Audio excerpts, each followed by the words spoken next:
एक बार फिर सभी विद्यार्थियों का एडुपथ आचार्य क्लासेज के ऑनलाइन प्लेटफॉर्म पर मैं योगेंद्र हार्दिक स्वागत और अभिनंदन करता हूँ। पहले तो सभी को गुड मॉर्निंग, सुप्रभात। और अब जल्दी से सभी आ जाइएगा, इसके बाद हमारे क्लास को हम स्टार्ट करते हैं।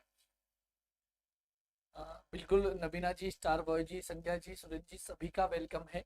तो चलो बिना हमारे समय बर्बाद किए हम चलते हैं सीधे हमारे प्रश्नों के ऊपर। पहला प्रश्न क्या है आपका? पहला प्रश्न अच्छे से देखना है, फिर आंसर करना है आपको। पावली भात की ओडी कहलाती है? कटकी, फटकी, चटकी या फिर मटकी, क्या कहलाती है? चलो जी, चलो जी, चलो जी, जल्दी से चलते जाए, आंसर चिपकाते जाए यहाँ से। करेक्ट आंसर क्या होगा? पहला प्रश्न आपके सामने है, तो जल्दी से देख ले और फिर क्या कर दे, आंसर चिपका दे यहाँ से। बिल्कुल जी। पहले प्रश्न का जवाब Yogesh ji, very good morning, बहुत बहुत स्वागत है आपका भी। चलो चलो चलो चलो, जल्दी से चलते जाए, आगे आगे खिसकाते जाए, आंसर चिपकाते जाए। चलो, शाबाश। किसका आ रहा है सबसे पहले आंसर? फर्स्ट में बी आंसर आ रहा है, ऐसा। चलो जी। पॉलिटी की 12 वर्ष की मैराथन क्लास कब होगी योगेश जी? एक तो आप ले लीजिएगा अगले संडे के आसपास, ठीक है। 12 घंटे की तो नहीं, लेकिन कम की होगी क्लास, उसके अंदर पूरी आपकी पॉलिटी कवर की जाएगी, ठीक है। एक ही क्लास के अंदर, घबराओ मत। अगले सैटरडे तक या फिर मंडे तक आपकी क्लास हो जाएगी। पावली भात की ओडी क्या कहलाती है? कटकी कहलाएगी, फटकी कहलाएगी, चटकी या फिर मटकी? तो सभी का आंसर आ रहा है फटकी कहलाएगी। पावली भात की ओढ़नी क्या कहलाएगी? चलो जी, शाबाश, कटकी कहलाएगी। यहाँ पर करेक्ट आंसर क्या होगा? बिल्कुल करेक्ट आंसर हो जाएगा आपका कटकी। क्या कहलाएगी? कटकी कहलाएगी। ध्यान रखना, पावली भात की जो ओढ़नी होती है वो कटकी कहलाती है। अगर हम लोग बात करें जो अविवाहित महिलाएं होती है, अविवाहित महिलाएं नहीं, लड़कियां कहेंगे ना, अविवाहित जो युवतियां होती है या फिर हम कहें बालिका होती है, वो इसको पहनती है, ठीक है, ओढ़ती है, यानी कि ओढ़नी है तो ओढ़ेगी। तो ये वाली बात ध्यान रखनी, कटकी किसको कहते हैं? जो पावली भात की ओढ़नी है उसको कहते हैं। और जो कुंवारी लड़कियां होती हैं वो इसको ओढ़ती है। तो करेक्ट आंसर होगा आपका यहाँ से ऑप्शन ए।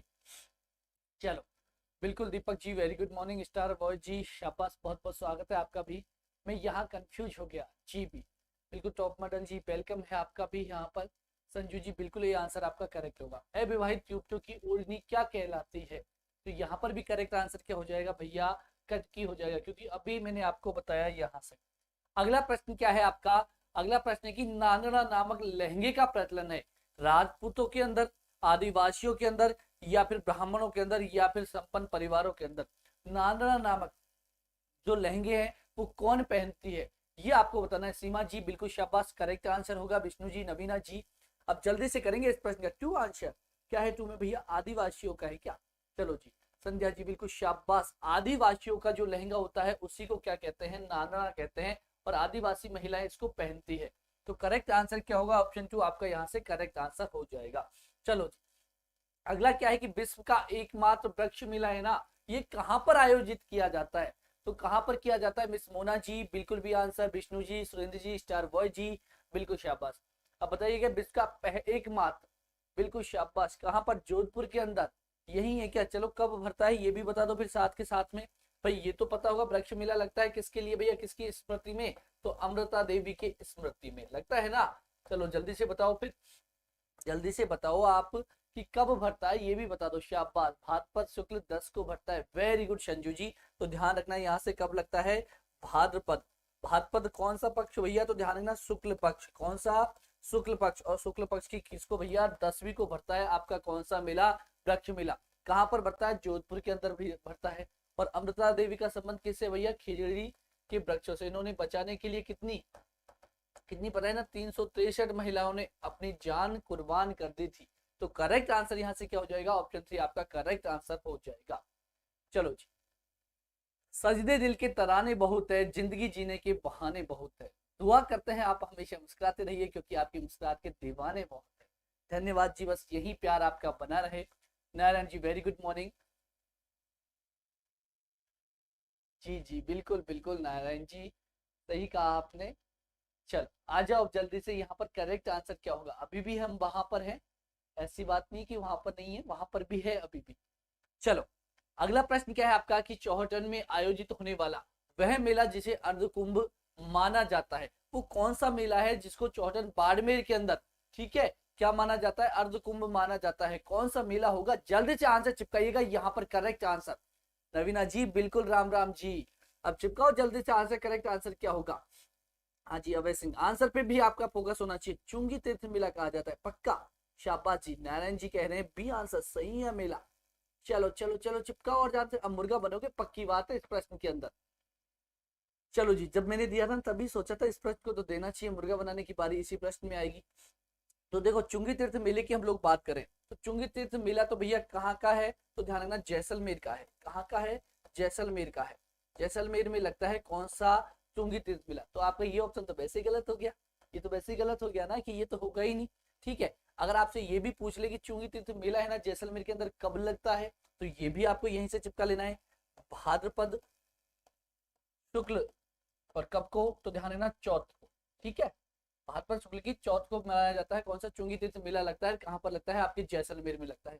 चलो जी, अब सुइया मेला, तो सुइया मेला भैया कब लगता है, तो ध्यान रखना कहाँ लगता है, बाड़मेर के अंदर लगता है, कब लगता है इसका कोई पता नहीं है, लेकिन ये ध्यान रखना लगभग ये चलता है, सॉरी, प्रत्येक 12 वर्ष के बाद ये मनाया जाता है, ध्यान रखना प्रत्येक एक बार आता है 12 वर्ष के अंदर, प्रत्येक 12 वर्ष के बाद एक बार आता है ये, ध्यान रखना, और इसी को अर्धकुंभ भी कहा जाता है इसलिए, ठीक है। तो आंसर तो हमारा ये हो जाएगा। चलो इसकी भी बात कर ले, डोल मेले की बात कर ले, तो डोल मेला कहाँ पर लगता है भैया, 12 के अंदर लगता है। वही मैं बात करूं आपसे कि 12 के अंदर तो लगता है, लेकिन कब लगता है, तो भैया मेले अधिकतर आपके आते हैं कौन से महीने में, इसी महीने में। तो भाद्रपद शुक्ल किसको लगता है, जल्दी से बताओ, कौन बताएगा कि डोल मेला का जो आयोजन किया जाता है वो भाद्रपद महीने के अंदर किया जाता है, लेकिन शुक्ल पक्ष की किसको किया जाता है। वही इसको तो मैं बार बार बोलता हूँ, तो इसको तो रट गई होगी आपको अच्छे से कि भैया कजली तीज, तो कजली तीज कौन से महीने में आती है, भादवे के महीने में आती है।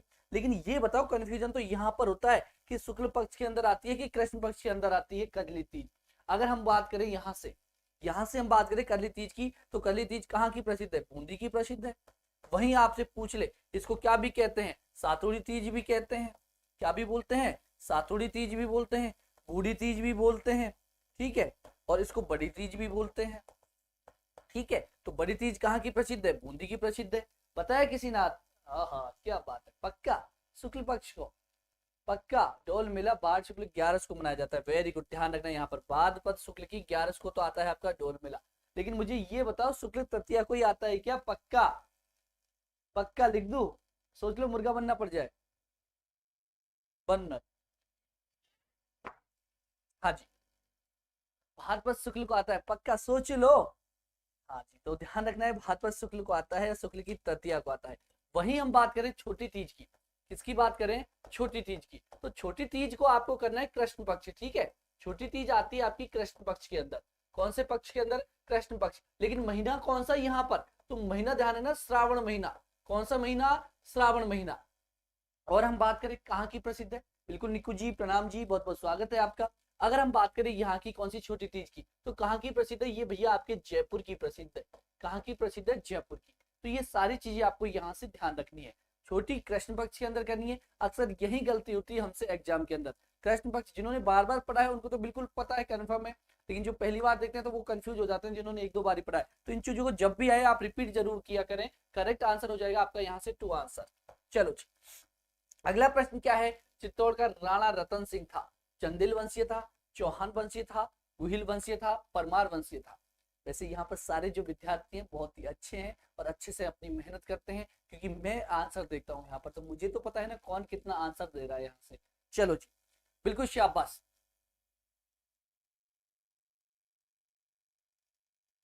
बिल्कुल, मान लो तो जीत, और वही आपका। चलो, शुक्ल है छोटी तीज, अरे नाची शुक्ल पक्ष में आएगी, छोटी तीज आएगी आपकी कृष्ण पक्ष के अंदर, ठीक है। बड़ी तीज आती है आपकी कृष्ण, सॉरी, बड़ी तीज आती है शुक्ल पक्ष के अंदर और छोटी आती है आपकी कृष्ण पक्ष के अंदर।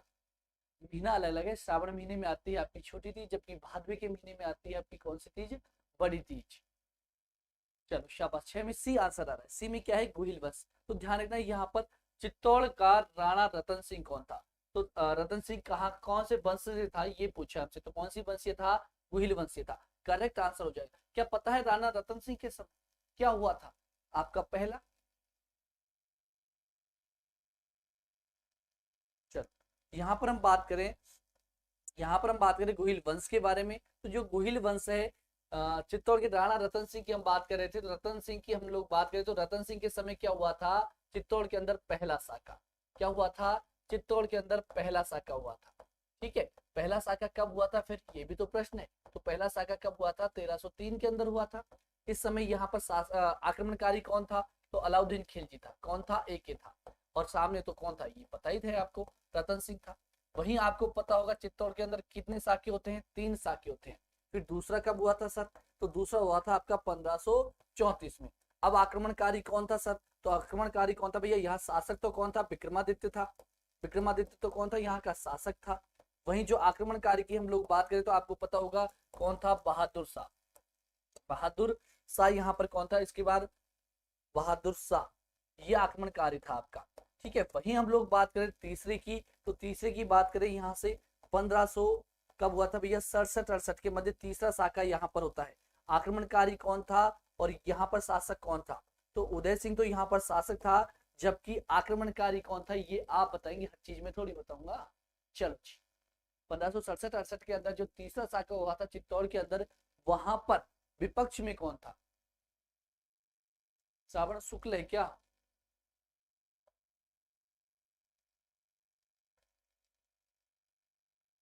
एक बार देखना इसको और अच्छे से देख लेना भाई, शुक्ल पक्ष। ठीक है, अब खुश। अगला प्रश्न क्या है यहाँ से, गुहिल वंशीय जो आपका है कौन सा, रतन सिंह। तो रतन सिंह के समय पहला साका हुआ था, इसके बाद 1534 में होता है विक्रमादित्य के समय, और तीसरा साका होता है उदय सिंह के समय। लेकिन विपक्ष में कौन था, उल्टा करवा दिया फिर मैंने ना, यहाँ बार बार उल्टा हो जाता है क्या।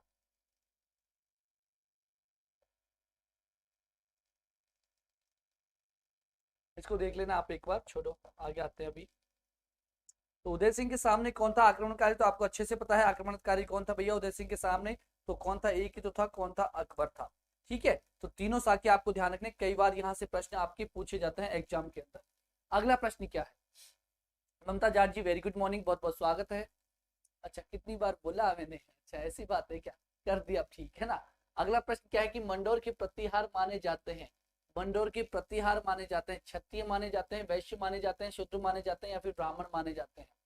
तो चिपकाइएगा जल्दी से आंसर यहाँ पर, क्या माने जाते हैं, क्षत्रिय क्या बोल रहे हो भाई, क्षत्रिय कह रहे हो क्या, चलो शाबाश, ये आंसर आ रहा है यहाँ पर भाई जी, बिल्कुल शाबाश, ये आंसर विष्णु वर्मा जी, ये आंसर, शूद्र भी आंसर आ रहा है। अरे मंडोर के प्रतिहार क्या माने जाते हैं, इतना ही तो पूछा है आपसे, क्षत्रिय माने जाते हैं, वैश्य या फिर शूद्र या फिर ब्राह्मण माने जाते हैं, तो ध्यान रखना क्षत्रिय माने जाते हैं। निकू जी बिल्कुल करेक्ट आंसर होगा, क्या माने जाते हैं, क्षत्रिय माने जाते हैं आपके कौन भैया, मंडोर के जो प्रतिहार है। और अगर इनकी बात करें हम, आपको ध्यान होगा किसके द्वारा, कौन था भैया, तो ध्यान रखना नैन्सी, नैन्सी द्वारा कितनी शाखाएं बताई गई थी इनकी, तो ध्यान रखना नैन्सी के द्वारा इन प्रतिहारों की 26 शाखाएं बताई गई थी।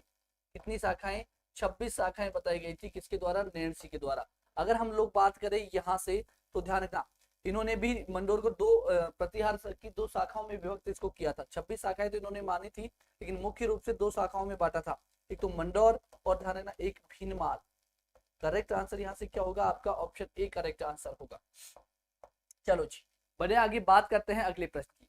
तो अगला प्रश्न क्या है आपका यहाँ से, अगला प्रश्न है कि उन 2 सरदारों के नाम आपको बताने हैं जिनको अकबर के समय 7000 की मनसबदारी प्रदान की गई थी। ठीक है, तो जल्दी से चिपकाओ यहाँ से आंसर, करेक्ट आंसर क्या होगा, बिल्कुल मंडोर और भीनमाल। शाबाश नायन जी, बिल्कुल ट्रू आंसर आ रहा है, वेरी गुड भाई जी, संध्या जी सभी का होगा। तो ध्यान रखना भारमल और भगवान दास को तो कितनी कितनी थी भैया, 5000 की ही थी, कितनी थी, 5000 की। लेकिन राजा मान सिंह और कोका अजीज को कितने की थी भैया, 7000 की थी। ठीक है, तो करेक्ट आंसर यहाँ से क्या होगा, ऑप्शन 2 आपका करेक्ट आंसर हो जाएगा। चलो जी अगला प्रश्न क्या है आपका, आपको असुमेलित यहाँ पर ढूंढना है। राजस्थान की राधा किसको कहा जाता है, मीराबाई को कहा जाता है, बांगड़ की मीरा आपकी गबरीबाई है, या भारत की मोनालिसा मुमताज बेगम है, या राजस्थान की जो मरु कोकिला है वो किसको कहा जाता है, गबरी देवी को कहा जाता है। ये गबरीबाई है, ये गबरी देवी है, तो दोनों का ध्यान रखें। 3 आंसर आ रहा है पक्का, शाबाश, हाँ जी, राजा मानसिंह और कोका अजीज को 7000 की स्टार बॉय। करेक्ट आंसर यहाँ से क्या होगा, जल्दी से चिपकाइएगा आंसर, नबीना जी सी आंसर, पक्का सी सही है क्या, भारत की मोनालिसा नहीं है मुमताज बेगम, तो कौन है फिर भैया? बनी ठनी है क्या? बनी ठनी है क्या भारत की मोनालिसा? यही है ना? चलो शाबाश। तो करेक्ट आंसर क्या होगा आपका? यहाँ से 3 आंसर हो जाएगा करेक्ट।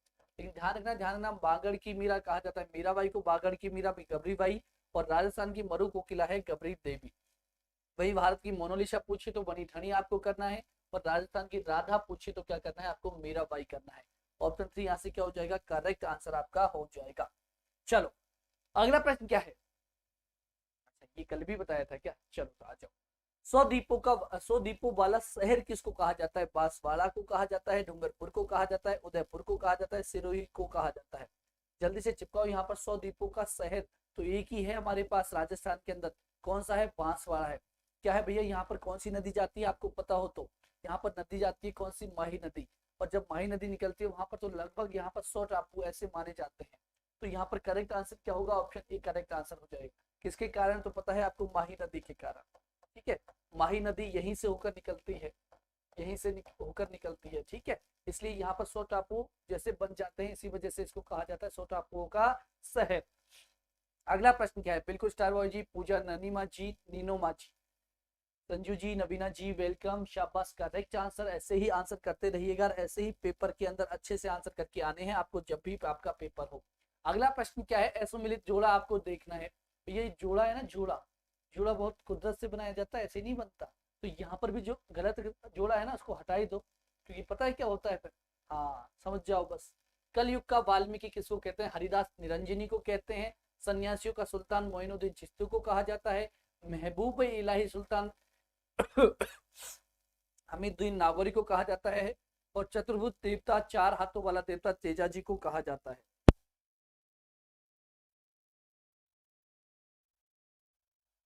हाँ जी, दी रॉन्ग है पक्का। तेजा जी को नहीं कहा जाता, पक्का बाबू जी को कहा जाता है। शाबाश, मिक्स इंडिया, वेरी गुड। यहाँ से अरे भैया, ना तो आपके बाबू जी को कहा जाता है, ना ही तेजा जी को कहा जाता है। किसको कहा जाता है भैया? वीर कल्ला जी राठौड़ को कहा जाता है। वीर कल्ला जी राठौड़ को कहा जाता है, कल्ला जी राठौड़ को। ठीक है, आपको पता होगा। तेजा जी को तो क्या कहते हैं भैया? नागों का देवता कहते हैं। क्या कहते हैं? नागों का देवता कहते हैं भैया। ठीक है, कृषकों की क्या भी करता है भैया? किसानों की क्या भी करता है? रक्षा भी करता है। तो कृषक रक्षक भी इसको बोल देते हैं। ठीक है, इसको क्या भी बोल देते हैं? गौ रक्षक भी बोल देते हैं, गौ की रक्षा करने के लिए। ठीक है, गौ रक्षक भी इसको बोला जाता है तेजा जी को। आगे बात समझ में यहाँ से। हाँ ये हुई ना बात, एग्जामिनर को मजबूर कर दो कि आपके नंबर कहाँ से काटे, वो भी सोचने के लिए मजबूर हो जाए कि मैं यहाँ से कैसे इसका नंबर काटूं। चलो जी, लेकिन यहाँ पर वो वाली कॉपी नहीं है ना। यहाँ पर तो ए और बी सी डी है, 4 ही ऑप्शन है। तो 4 में से पता लग जाता है, तो वो तो गलत कर ही नहीं सकता, सही है तो सही है। और पहले दूसरी बात ये हुई कि एग्जामिनर चेक ही नहीं करता आजकल कॉपी, कॉपी तो कौन चेक करता है भाई साहब? कंप्यूटर वहां से चेक करता है। ठीक है, तो करेक्ट आंसर क्या होगा? यहाँ से ऑप्शन 4 आपका करेक्ट आंसर होगा। अब आपको 4 ही ध्यान नहीं रखना, आपको ये भी ध्यान रखना कि कलयुग का वाल्मीकि किसे कहते हैं? हरिदास निरंजनी को कहते हैं। अगली बात, सन्यासियों का सुल्तान किसको कहते हैं? कि मोइनुद्दीन चिश्ती को कहा जाता है। वही महबूब ए इलाही या फिर सुल्तान ए तारकिन किसको कहा जाता है? हमीमुद्दीन नागौरी को कहा जाता है। तो ये चारों चीजें आपको यहाँ से याद रहनी चाहिए, ना कि आपको केवल ये कि हमने तो केवल ये देख लिया कि गलत कौन सा था, अब ये नहीं देखा कि इनमें क्या क्या था। इसलिए सभी को ध्यान में रखना है। चलो जी, आज की तो फिर भी अगले संडे को होगा जो सेकंड ग्रेड को ध्यान में रखते हुए सारे टॉपिक्स कवर करने की मैं कोशिश कर रहा हूँ। हर टॉपिक में से 5-7 क्वेश्चन चाहे आपको आते हो, ऐसे क्वेश्चन रखने की क्लास करूंगा मैं अगले संडे के दिन। ठीक है, और कोशिश करूंगा आपकी ज्योग्राफी की जो क्लास होगी स्पेशल, उसके अंदर भी आपके सारे टॉपिक कवर किए जाए, क्योंकि सेकंड ग्रेड की एग्जाम को भी उसके अंदर ध्यान में रखना है। तो उन सर को भी कहेंगे, वो सर भी आपके लिए ऐसे ही करें अगले संडे के दिन।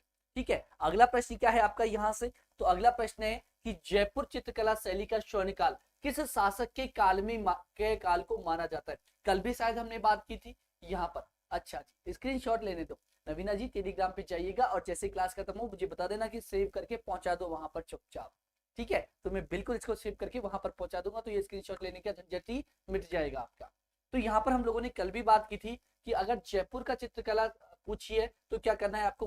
कौन सा करना है? प्रताप सिंह करना है। कौन करना है? प्रताप सिंह।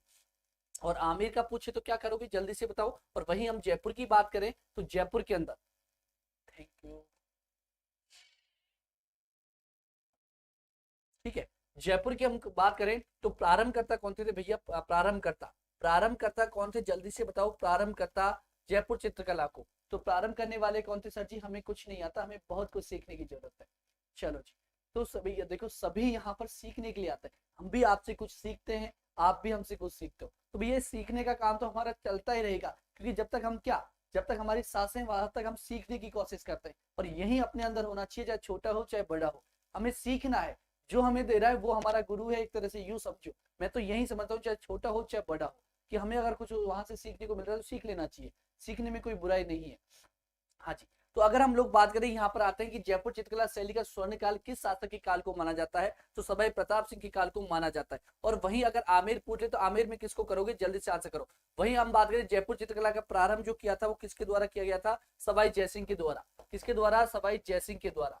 ठीक है, तो दोनों ही बातें यहाँ से ध्यान रखनी है कि प्रारंभ करता तो कौन? प्रारंभ करता जयसिंह था, जबकि आपका स्वर्णकाल जो कहा जाता है वो सवाई प्रताप सिंह का कहा जाता है। अच्छा जी, मुंह में छाले हो रखे, अभी स्माइल नहीं आएगी। ठीक है, आ जाओ अगला। अगला प्रश्न क्या है कि मैं हमेशा ही वैसे ना ऑल टाइम इसी अंदाज में रहता हूँ, ताकि सामने वाला भी एक बार तो क्या हो जाए, खुशी रहे अपने चेहरे को देखकर कि भैया हमें हमेशा खुश रहना है, क्योंकि गम तो सबके पास है, किसके पास नहीं है? आज आज के इस जीवन के अंदर दुख किसके पास नहीं है? सबके पास कोई ना कोई प्रॉब्लम तो जरूर होगी, चाहे वो अमीर है चाहे वो गरीब है चाहे कुछ भी है। लेकिन हमें क्या क्या उसी उसमें थोड़ी पड़ा रहना है, हमें तो अलग निकल के आना है वहां से। आ जाओ, अब वापिस आते हैं हमारे प्रश्न पर कि मारवाड़ शैली में निर्मित रागमाला जो चित्रकारी है 1623 ईस्वी में चित्रांकन किसने किया? एसएमएस महोदय सोच रहे होंगे आज तो मुझे क्या कर दिया, इग्नोर कर दिया। नहीं जी, मैंने आपका कमेंट पढ़ लिया। ठीक है, चलो जी। अगर बात करें मारवाड़ की जो शैली है रागमाला चित्रकारी, ये 1623 में चित्रांकन किसने किया था? पुंडरिक ने किया था, मीर बख्श ने किया था, भीर जी ने किया था, या साहिब राइम ने किया था?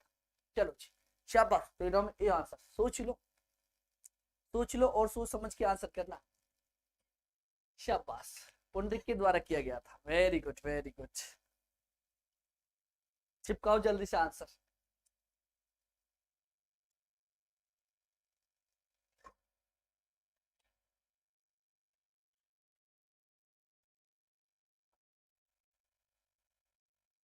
शाबाश, पुंडरिक विठल के द्वारा किया गया था। एक गुरु संघर्ष ही जीवन है। शाबाश स्टार बॉय जी।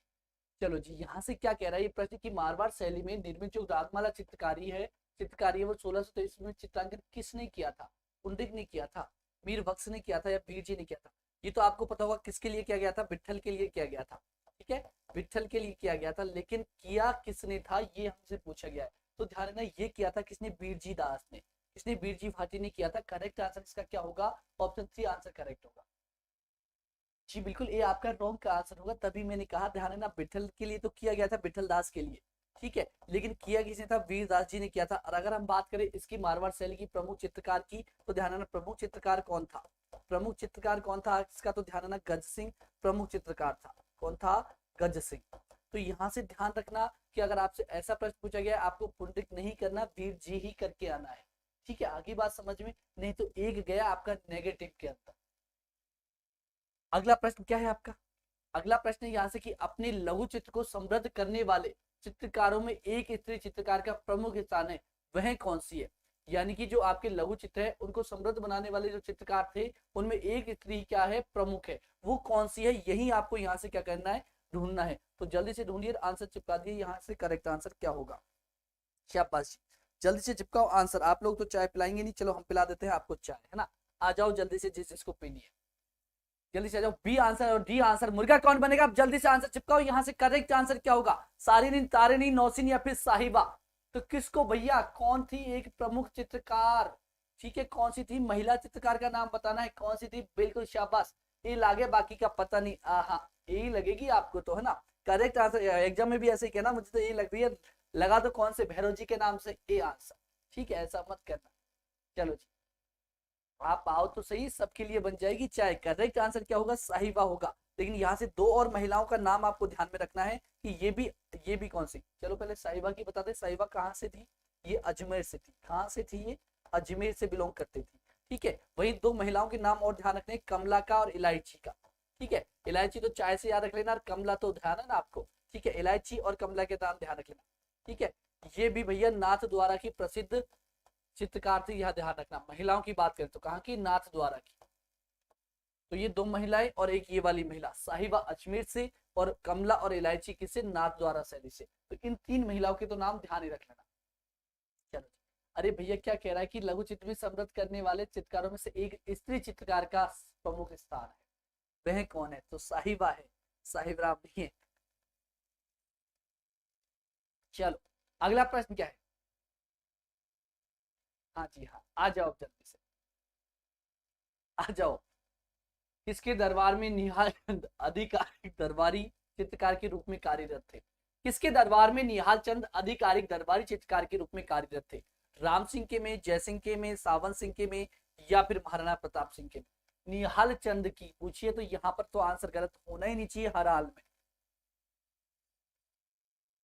यानी कि करेक्ट आंसर क्या होगा संजू जी? पीर राम प्रजापत जी, बिल्कुल शाबाश। करेक्ट आंसर यहाँ से क्या हो जाएगा? सावन सिंह आपका राइट आंसर हो जाएगा। चलो जी, बात करते हैं अगले प्रश्न की। अगला प्रश्न क्या है आपका कि जल में सोडियम कार्बोनेट की मात्रा अधिक होने से मिट्टी क्या हो जाएगी? लवणीय होगी, क्षारीय होगी, उर्वरक होगी, या फिर ये सभी होगी? माया चौधरी जी, बिल्कुल करेक्ट आंसर होगा पिछले प्रश्न के अंदर। नागरिदास, हाँ जी बिल्कुल, जीत यादव जी, हाँ हाँ बात वही है, दोनों का नाम एक ही है। बी आंसर नवीना जी, जीत यादव जी, बिल्कुल शाबाश। बी आंसर इसके अंदर क्षारीय हो जाती है, अम्लीय नहीं होती क्या? लवणीय नहीं होती क्या? सॉरी, लवणीय नहीं होती क्या? पक्का क्षारीय होगी। ऑल, ऑल, शाबाश शेरो शाबाश, क्योंकि ऑल दिख गया ना आपको, तो ये दिख गया ना, बस आंसर तो वही चिपकाना है। चलो जी, सभी ऑल करने वाले चुपचाप जाइएगा, पीछे पूरी क्लास खाली पड़ी है, मुर्गे बन जाओ जाकर सारे के सारे, है ना। ध्यान रखना, जब जल में सोडियम कार्बोनेट की मात्रा अधिक होती है तो कैसी होगी मिट्टी? क्षारीय होगी। ऑप्शन 2 यहाँ से क्या होगा आपका करेक्ट आंसर होगा। ये सभी वालों चुपचाप चले जाओ पीछे की साइड। अगला प्रश्न क्या? जगह खाली पड़ी है हमारे पास खूब सारी, है ना, और आराम से दूर दूर मुर्गे बनना, और ध्यान रखना ये खड़े ना हो पाए। अगला प्रश्न क्या है? स्कूल में ऐसे ही करते थे ना, अगर नीचे बैठे तो तुरंत पीछे से क्या पड़ता था? हाँ वही पड़ेगा अब भी। मिट्टी की उर्वरता को कायम रखने हेतु कौन सी खाद सर्वोपयुक्त है? मिट्टी की उर्वरता को कायम रखने हेतु कौन सी खाद सर्वोयुक्त है? हड्डी व खली की खाद, यूरिया की खाद, सुपर फास्फेट की खाद, या फिर गोबर व हरी वनस्पति की खाद? तो सोच समझ के आंसर देना कि मिट्टी की उर्वरता को कायम रखने हेतु कौन सी खाद सर्वोपरि है। शाबाश। फिर यूरिया क्यों डालते हैं घर के अंदर? वो आपने देखा होगा खेतों के अंदर, फिर ये वाली तो डालते हैं ज्यादातर, क्यों डालते हैं फिर? क्यों डालते हैं? आपने देखा होगा, खेती की होगी जिन्होंने भी, तो उनको तो अच्छे से पता होगा कि यूरिया क्यों डालते हैं। फिर यहाँ पर तो हम क्या पढ़ते हैं कि मिट्टी की उर्वरता को कायम रखने हेतु कौन सी खाद सर्वोपयुक्त है, फिर वो वाली क्यों? हाँ, कुकड़ू भी बुलाना है इनको, बुलाएंगे बिल्कुल। बकरी की खाद, बिल्कुल सही कहा आपने। आंसर तो यही हमारा करेक्ट होगा कि गोबर व हरी वनस्पति की खाद है, इसी का हमको क्या करना चाहिए? यूज करना चाहिए। लेकिन आज है ही कहाँ, ये बहुत कम तो मिलती है, इसीलिए क्या करते हैं इस यूरिया को। यूरिया से क्या होता है? फसल ज्यादा हो जाती है, जल्दी वो करती है, ठीक है। हाँ, उर्वरक क्षमता घटती है जमीन की, भाई उस समय तो ज्यादा हो जाएगी लेकिन उसकी क्षमता भी कम होगी, और जो टेस्ट आता है ना उस फसल के अंदर खाने पे, जैसे गेहूं वगैरह की बात करें, तो वो पहला वाला टेस्ट इसीलिए तो नहीं रहा क्योंकि हम तो इसका यूज करते हैं, क्योंकि हमें तो क्या चाहिए? रुपए चाहिए ना, ज्यादा आने चाहिए रुपए, बस कि फसल ज्यादा होगी तो रुपए ज्यादा आएंगे, तो हम इसलिए इसका प्रयोग करते हैं, और इसको तो हम क्या करते हैं। हाँ बस, अगला प्रश्न क्या है? बरखान से तात्पर्य क्या है? अगर इसका गलत किया आज भी तो कान के नीचे पड़ेगी, ध्यान रखना। चिपकाओ जल्दी से आंसर, यहाँ पर करेक्ट आंसर क्या होगा? यूरिया और खाद में अंतर मैंने अच्छे से पढ़ा है 8वीं क्लास को। हाँ चलो जी, अब चिपकाओ आंसर, शाबाश। सी आंसर यहाँ पर अर्धचंद्राकार रेतीले टीले। तो मैंने आपको कल भी बताया था कि आपको 2-3 चीजें बताई थी मैंने, एक तो बरखान भी बताया था आपको, और ये भी कहा था मैंने साथ में कि ये तो क्या है आपका भैया, ये क्या है जल्दी से बताओ। कल बताया था मैंने, अर्धचंद्राकार जो रेतीले टीले होते हैं उनको तो बरखान हम बोल देते हैं। इसके अलावा मैंने ये भी कहा था कि भैया ये अर्धचंद्राकार है, और इसमें से क्या हो गया भैया, आपकी आगे की मिट्टी उड़ के चले गई, है ना, हवा आई, और हवाई तो चलेगी वहां पर जैसलमेर वगैरह में, तो ऐसी आई, ये इसको हवा उड़ा लेके ले गई। अब बचा क्या? ये वाला हिस्सा बचा, ये वाला जो हिस्सा बचा इसको क्या कहा जाता है? इसको क्या कहा जाता है? जल्दी से करो आंसर, चूरू और बीकानेर, क्या कहा जाता है? सीप कहा जाता है। क्या बात। तो ध्यान है ना, सीप किसको कहते हैं भैया? जो आगे वाला हिस्सा उठ के चला गया, उसके बाद जो शेष बचा है उसको हम सीप बोल देते हैं। तो करेक्ट आंसर यहाँ से क्या होगा? ऑप्शन सी आपका करेक्ट आंसर होगा। चलो, अगला प्रश्न क्या है आपका यहाँ से, तो अगला प्रश्न आपको अच्छे से दिख रहा होगा, नहीं दिख रहा तो हम दिखा देते हैं। अच्छे से पढ़ लीजिएगा कि राजस्थान का दूसरा जस्ता शोधन संयंत्र अब चंदेरिया में स्थापित किया गया है और चित्तौड़गढ़ जिले में जस्ता अयस्क भंडार प्रचुर मात्रा में उपलब्ध है। क्या दोनों सही है कथन? भालेरी के अंदर, सही कहा आपने, शाबाश। करेक्ट आंसर क्या होगा, यहां से जल्दी से आंसर चिपकाएंगे। सही है दोनों, पक्का सोच लो, सी आंसर, बिल्कुल शाबाश। सी में क्या है, कथन सही है परंतु कारण गलत है भैया। देखो, राजस्थान का दूसरा जस्ता शोधन संयंत्र अब कहां पर स्थापित किया गया है, चंदेरिया के अंदर। फिर अगला कह रहा है कि चित्तौड़ जिले में जस्ता अयस्क भंडार प्रचुर मात्रा में उपलब्ध है। प्रचुर मात्रा में उपलब्ध है, इसका मतलब क्या हुआ, यहाँ पर क्या है, दूसरा स्थान आ रहा है तो यहाँ पर प्रचुर मात्रा में है, तभी तो आ रहा है, तो इसी का तो कारण स्पष्ट कर रहा है ये वाला। तो सी कैसे होगा? अरे सही है भाई सत्या जी, सी कैसे कर रहे हो, सुनो तो सही, पीर राम जी आप भी सी कर रहे हैं। अरे सी के लिए क्यों सही नहीं है, देखो ना, राजस्थान का दूसरा जस्ता शोधन संयंत्र अब चंदेरिया में स्थापित किया गया है, दूसरा है ना, तो इसका स्पष्टीकरण दे रहा है ना, क्या दे रहा है स्पष्टीकरण, चित्तौड़गढ़ जिले में जस्ता अयस्क भंडार प्रचुर मात्रा में उपलब्ध है। ये इसका स्पष्टीकरण ही तो दे रहा है भाई, इसका स्पष्टीकरण ही तो दे रहा है इसका, कि यहाँ पर दूसरा स्थान बता रहा है, तो ये कह रहा है कि यहाँ पर क्या है, भंडार प्रचुर मात्रा में है, तभी तो इसका दूसरा नंबर है। तो हमारा क्या होगा, करेक्ट आंसर ऑप्शन ए आपका करेक्ट आंसर होगा यहाँ से। ठीक है, आगे बात समझ में, चलो जी, तो फिर आगे तो आगे बढ़ जाए। अगला प्रश्न क्या है आपका, अगला प्रश्न है कि मैग्नीज का सर्वाधिक उत्पादन क्षेत्र जिले में होता है, किसके अंदर होता है आपकी, कहां पर होता है, सिरोही के अंदर होता है, अजमेर के अंदर होता है, उदयपुर के अंदर होता है, या फिर टोंक के अंदर होता है? चिपकाओ तो जल्दी से आंसर। क्या बात है, शाबाश, अजमेर के अंदर, पक्का अजमेर के अंदर। सिरोही, उदयपुर, उदयपुर को भूल गए, टोंक को भूल गए?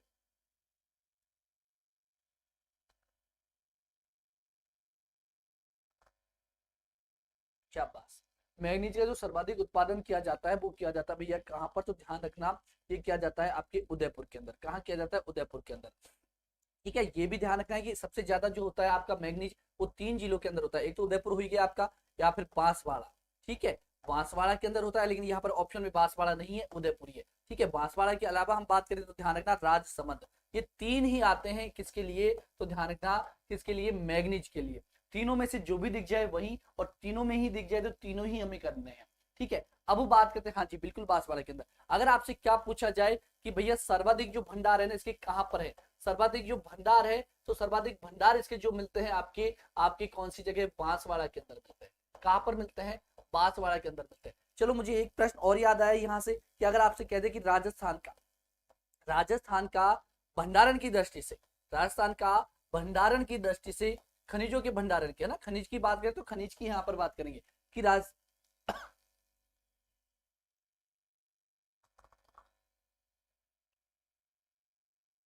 दौसा के अंदर में।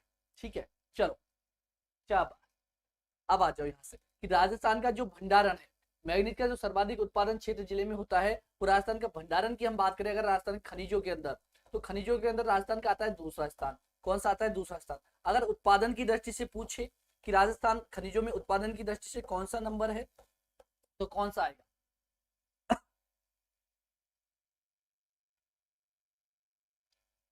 जल्दी से बताओ यहाँ पर, बांसवाड़ा में। आ जाओ अब यहाँ से, करेक्ट आंसर क्या होगा इधर, अगर हमसे कहते कि राजस्थान का भंडारण की दृष्टि से दूसरा स्थान आता है, तो पहला किसका आता है, तो पहला आपके किसका आता है भैया, पहला आता है आपके झारखंड का। ठीक है, वहीं हम उत्पादन की दृष्टि से बात करें तो पहला तो किसका आता है यहाँ पर, उत्पादन की दृष्टि से पहला किसका आता है, राजस्थान का आता है तीसरा नंबर भैया। राजस्थान का पहला नहीं है, भंडारण की दृष्टि से दूसरा स्थान है। ठीक है, आगे बात समझ में, झारखंड का है पहला स्थान, तो यहाँ पर करेक्ट आंसर क्या होगा आपका, दूसरा आंसर यहाँ पर करेक्ट आंसर हो जाएगा। अब जल्दी से बताओ कि उत्पादन की दृष्टि से राजस्थान का तो तीसरा नंबर है, लेकिन पहला नंबर किसका है, कौन बताएगा जल्दी से। तो अगला प्रश्न क्या है हमारा, तो कौन सा खनिज राजस्थान में नहीं मिलता, कौन सा खनिज नहीं मिलता, थोरियम नहीं मिलता, अफरक नहीं मिलता, जिप्सम नहीं मिलता, या फिर कौन सा नहीं मिलता भैया, आपका घिया पत्थर नहीं मिलता। शाबाश, पहला स्थान उड़ीसा का नहीं है भाई साहब, पहला स्थान किसका है, उत्पादन की दृष्टि से। झारखंड का तो किस में है, भंडारण की दृष्टि से। लेकिन मैंने क्या कहा आपसे, मैंने कहा कि उत्पादन की दृष्टि से। चलो जी, यहाँ पर आ रहा है कि कौन सा खनिज राजस्थान में नहीं है, तो ध्यान रखना कौन सा नहीं है, थोरियम नहीं है। तो यहाँ से करेक्ट आंसर क्या होगा, ऑप्शन ए आपका करेक्ट आंसर हो जाएगा। ठीक है, चलो जी, अगला प्रश्न क्या है कि रामसा पीर के नाम से प्रसिद्ध संत का सही नाम क्या है? रामसा पीर के नाम से तो सभी जानते हैं, थोरियम कर्नाटक में, बिल्कुल एमपी। शाबाश। चलो, तो ध्यान रखना, अगर हम बात करें राम से पीर की तो भैया किसको कहा जाता है? बाबा रामदेव को कहा जाता है। बाबा रामदेव की हम लोग बात करें तो भैया इनका जन्म कहाँ होता है? तो कौन सा गांव भैया? तो उड़ू गांव। कौन सा? उड़ू गांव है ना। और उड़ू गांव कहाँ पर पड़ता है? जल्दी से चिपका दो आंसर। पिताजी की बात करें, इनके पिताजी का नाम क्या था भैया? पिताजी का नाम बार बार आपसे पूछा गया है, तो भैया अजमल सिंह तंवर था इनके पिताजी का नाम। क्या था? अजमल सिंह तंवर इनके पिताजी का नाम था। अब पिताजी बताए तो सर मामा मामा जी तो नहीं, रहने दो मामा जी को तो, ठीक है। अगर हम बात करें इनकी, हाँ, जोड़ू गांव आपके बाड़मेर के अंदर, और आपके पिताजी का नाम कौन है? अजमल सिंह तंवर। अगर माता जी का नाम पूछे तो माता जी का नाम क्या करोगे भैया? माता जी इनकी कौन थी? मैना देवी थी ना इनकी माता जी, मैना दे इनकी माता जी का नाम था। वहीं हम लोग बात करें यहाँ से इनके गुरु के नाम की भी बात कर ले, गुरु का नाम भी बार बार पूछा जाता है, तो ध्यान रखना कौन था भैया? कौन था? योगी बाबा था क्या? चलो जी। हाँ, अगर हम बात करें और भी यहाँ से तो ध्यान देना, पत्नी की भी बात कर लें तो पत्नी का नाम क्या था भैया? नेतल दे इनकी पत्नी का नाम था, ठीक है, नेतल दे इनकी पत्नी का नाम था। अब गुरु का नाम तो आप ही बताओगे, मैंने योगी बाबा कह दिया तो वहीं से समझ जाओ कौन थे। शाबाश। चलो जी, योगी बालीनाथ कौन थे? योगी बालीनाथ इनके गुरु का नाम। गोरखनाथ, अरे वाह, गोरखनाथ नहीं था, योगी बालीनाथ था। मध्यकालीन मेवात के प्रसिद्ध संत कौन है? चरणदास है, लालदास है, हरिराम दास है, या फिर कौन आ जाएंगे आपकी? जल्दी से बता दो यहाँ से करेक्ट आंसर। सुंदरदास हो। शाबाश, शुक्ल शुक्ल। करेक्ट आंसर क्या होगा? जल्दी से चिपकाओ यहाँ से आंसर, करेक्ट आंसर क्या होगा?